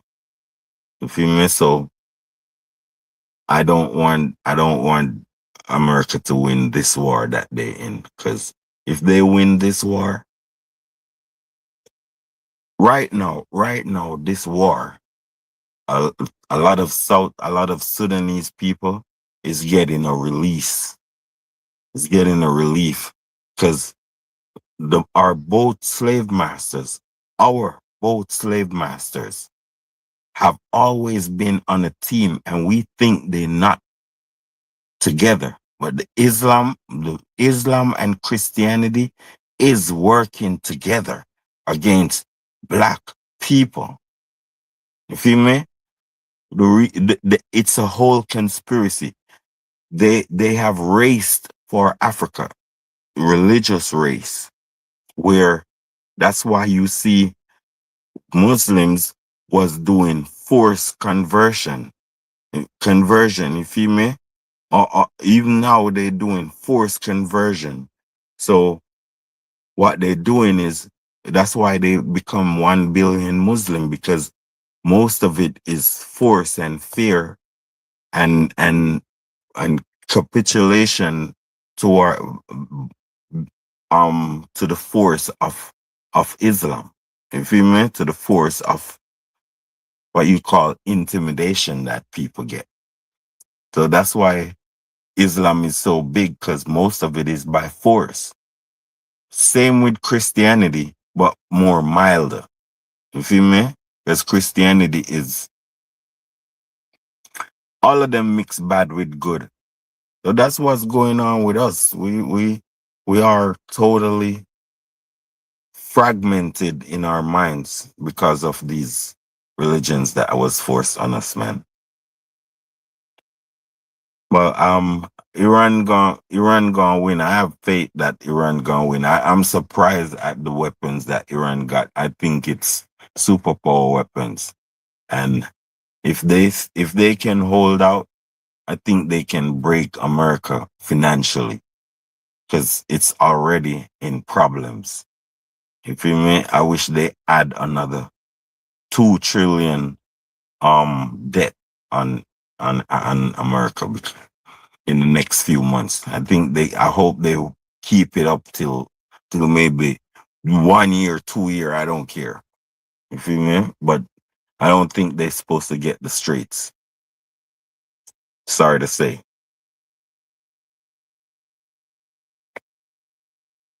And Any Guana, I'm not on Democrat. I'm not on Republican side.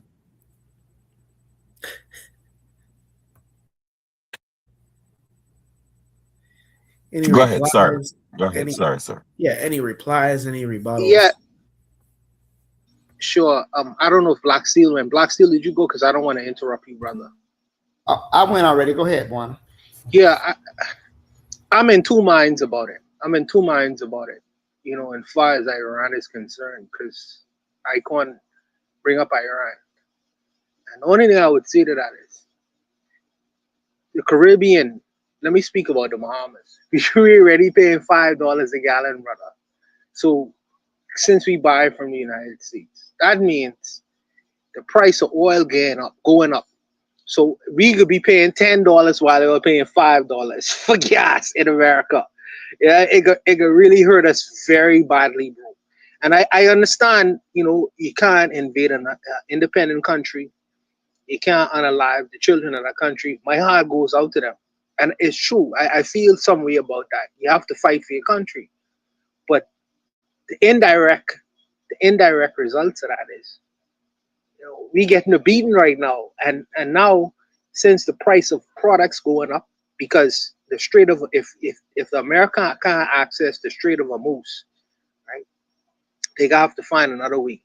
So that means the price of everything going up in the United States. Yeah, We but buy. Well, let me finish. Like one, we buy from the United States. So now, whatever you all purchasing for one cost, we paying double for it, brother. It's a third world, so we could take a big time looking. Guana, watch this. Watch this. It's like this. Your slave master house is burning. You prefer, just because you get in dinner and breakfast and stuff to go work, you want to go help him. I hear that. No, I hear that. I hear that. I hear that. I hear that. I hear that. I hear that. Yeah, I'm looking for dry. I'm gonna look for dry grass to see if I can light something some more. You feel me? So what's going on? That's how I look at it. I don't care how I'm suffering. I don't care none of that. We in the plantation. I'm not gonna forget. It's unless we forget and think that, because I know you, as I said, I know you got yachts and all that. You feel I me? appreciate that, but I did. Over there in Bahamas, you feel me?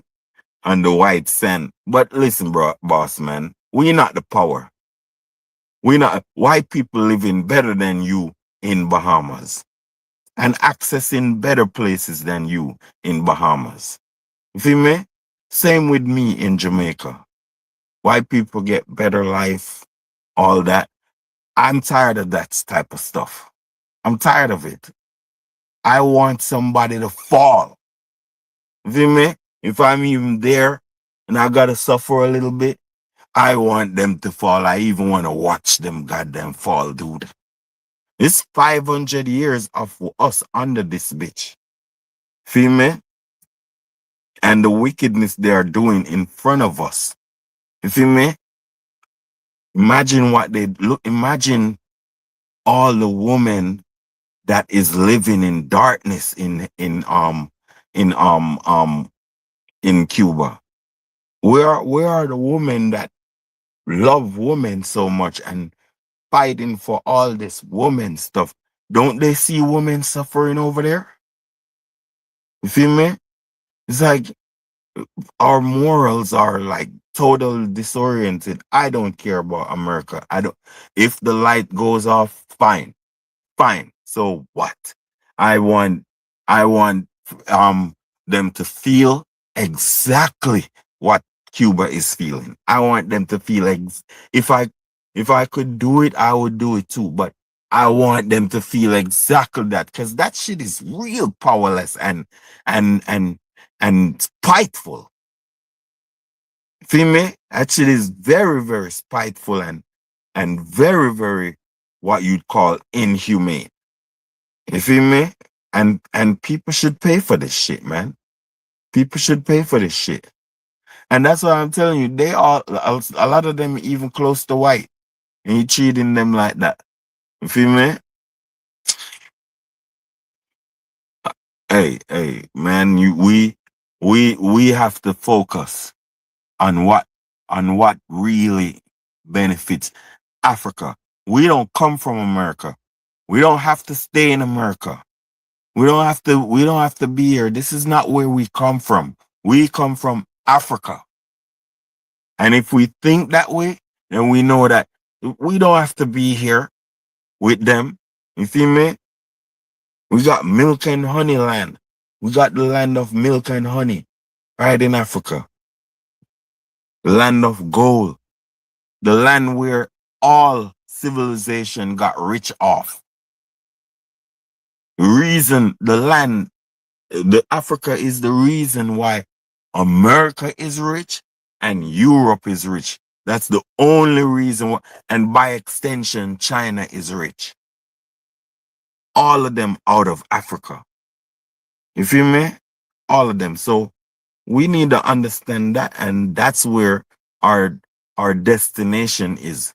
We're not supposed to be here. Start getting sorry for America when she falling. Feel me?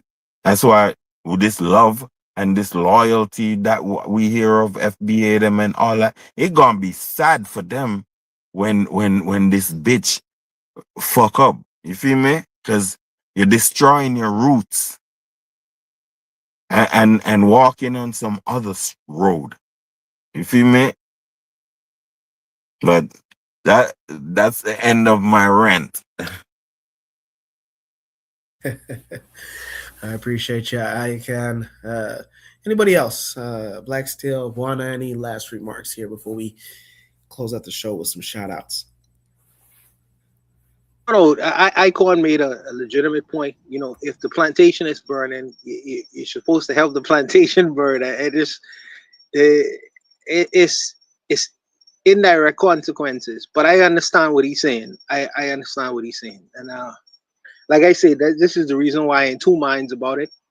But I understand his perspective, Yes, which boss. is really, Yes, boss. yeah, which is really my perspective. However, I just have a however to it, and I in two minds about it. But I really do understand his position. I do. And you know why? Hold on before you. Let me just. Since I live in the belly of this beast, right? So our gas prices are nowhere near what yours are. I think ours is like $4.15 a gallon right now. And truth be told, this is a wound that America deserves. That they deserve to get a bloody nose. I believe that this situation has gone on too long, and I feel that the American people are too asleep and they're not paying enough attention to what's going on in the world. And the biggest thing they're concerned about is gas prices. This country has disrespect the sovereignty of other nations, is killed innocent people abroad, overseas. It's about time that America got a bloody nose. And I'm saying this as somebody who was born and raised in the United States. I don't got no love for this fuck ass country. Let them suffer. So wait a minute, Block Steel. So wait a minute, Block Steel. And that's the sound effect. So go ahead. I'm listening. When I don't know if you have kids. So when they start crying and say, "Daddy, the light off, why the light off? Daddy, we can't afford groceries. Daddy, what's going on, Daddy? You know, are you going to tell them about the global perspective? You can tell them about the global perspective of America need to." Well, my children are grown. They work. They both have jobs, right? They're not going to be daddy. They need to pour into this pot as a family. But just I don't think that the United States is going to suffer no major blackouts. Here's the thing, man. The United States can exist. We can exist without doing all the shit that we're doing. The problem is that they want full spectrum dominance. They want a unipolar world. They want a world where we jump. When we say jump, every other country in the world asks how high, right? Where the other countries, they want a multipolar world. They want a world where every country has to obey the rule of law, has to obey another country's sovereignty. So if the United States would just leave these people alone, we don't have to worry about, not only will we not have to worry about blackouts, but you guys wouldn't have to worry about blackouts. And I raised this with a word about blackouts. The problem is not so much that, we got to do this stuff, but because of the extended overreach and the violence, there's enough room and enough resources for everybody. It's just one greedy country feels the need to control everything and everybody. I glad I get you and Icon. I gotta get you all on page and y'all could agree tonight. But I'm just saying that there's unintended consequences of what we talking about. That's why me particularly, I am on the fence. I in two minds about it, because there's going to be a lot of unintended consequences, and I don't know if the brothers and sisters are ready for that. I mean, we talking revolutionary talk right now, but when that become, and I see Koku, cheerleading in the background, I'm saying that when that becomes our absolute reality, and his American children who have not been experiencing blackouts for hours and hours and hours on end, they don't know that lifestyle. He knows. They don't know that lifestyle. I would like to see whether that we hold with our arguments tonight. I would like to see that as a reality. Koku, he would, what he would say to you after that cheerleading comment. That's what he would. That's what he'd say to you, boy. Give you a couple boos. Well, if you guys don't have anything else to say, man, you guys know what time it is, man. It's time for shout outs. It's time for shout outs. So we'll start off with Buana. Any shout outs? Yes, sir. Yes, so let me I shout out you. Yeah, Jacadero, he kept the pace tonight. With allowing the brothers them to don't clap for me yet. You know what I'm gonna say. He kept the pace tonight for letting the brothers talk. Him and Koku make a very good combination when Koku is rested and tired and whatever.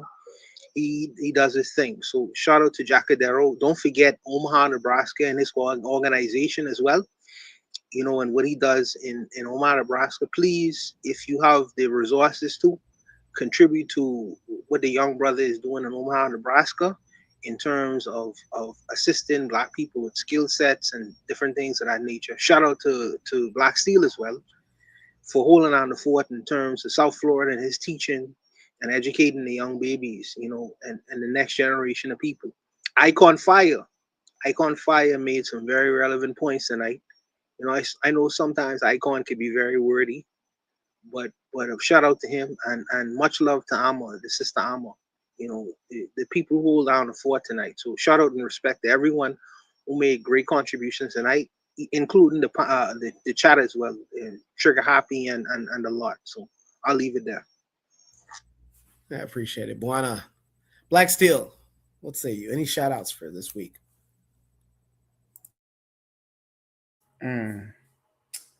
Well, shout out my mom. Tomorrow's her birthday. She'll be 66.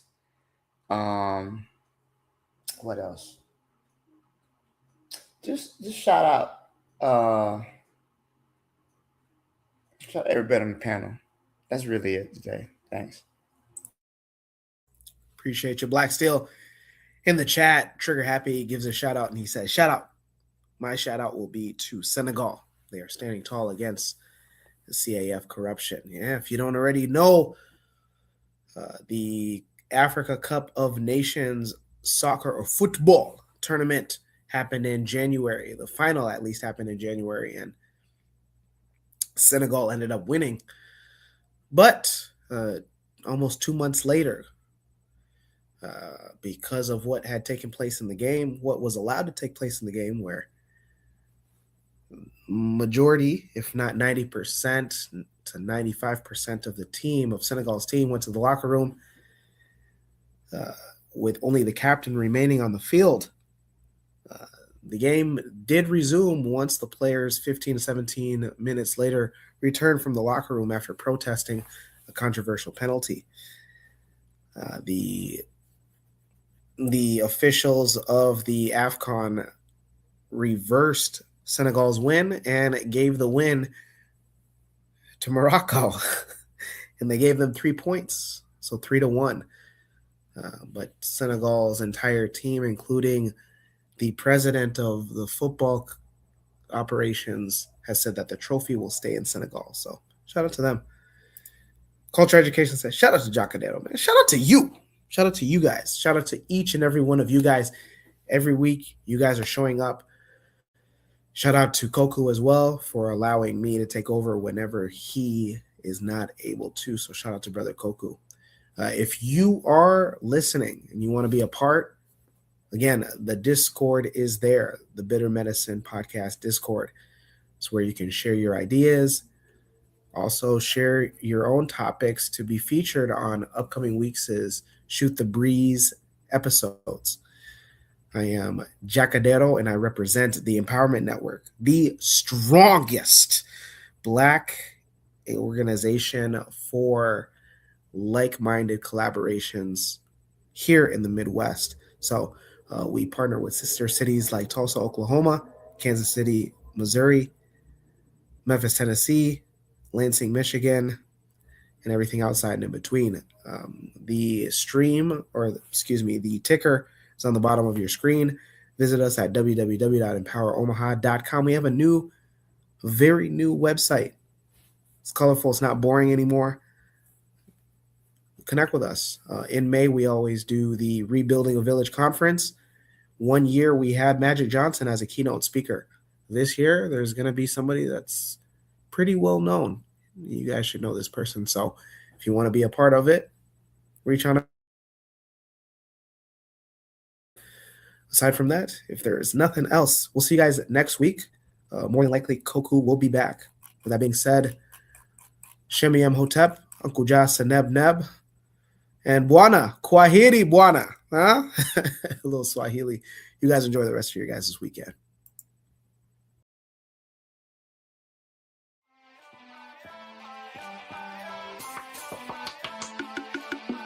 Thanks for listening to the Bitter Medicine Podcast with your host, Koku. If you like what you just heard, we hope you pass along our web address, bittermedicineblogs.com, to your friends and colleagues, and share our show to all your social media. Be sure to check out our archive section on our website for previous podcasts. This has been a KWAZ radio production. Join us next time for another session of the Bitter Medicine Podcast. Follow us on Facebook at Bitter Medicine Show, Twitter, Bitter Meds, Tumblr, Bitter Meds, Instagram, Bitter Medicine.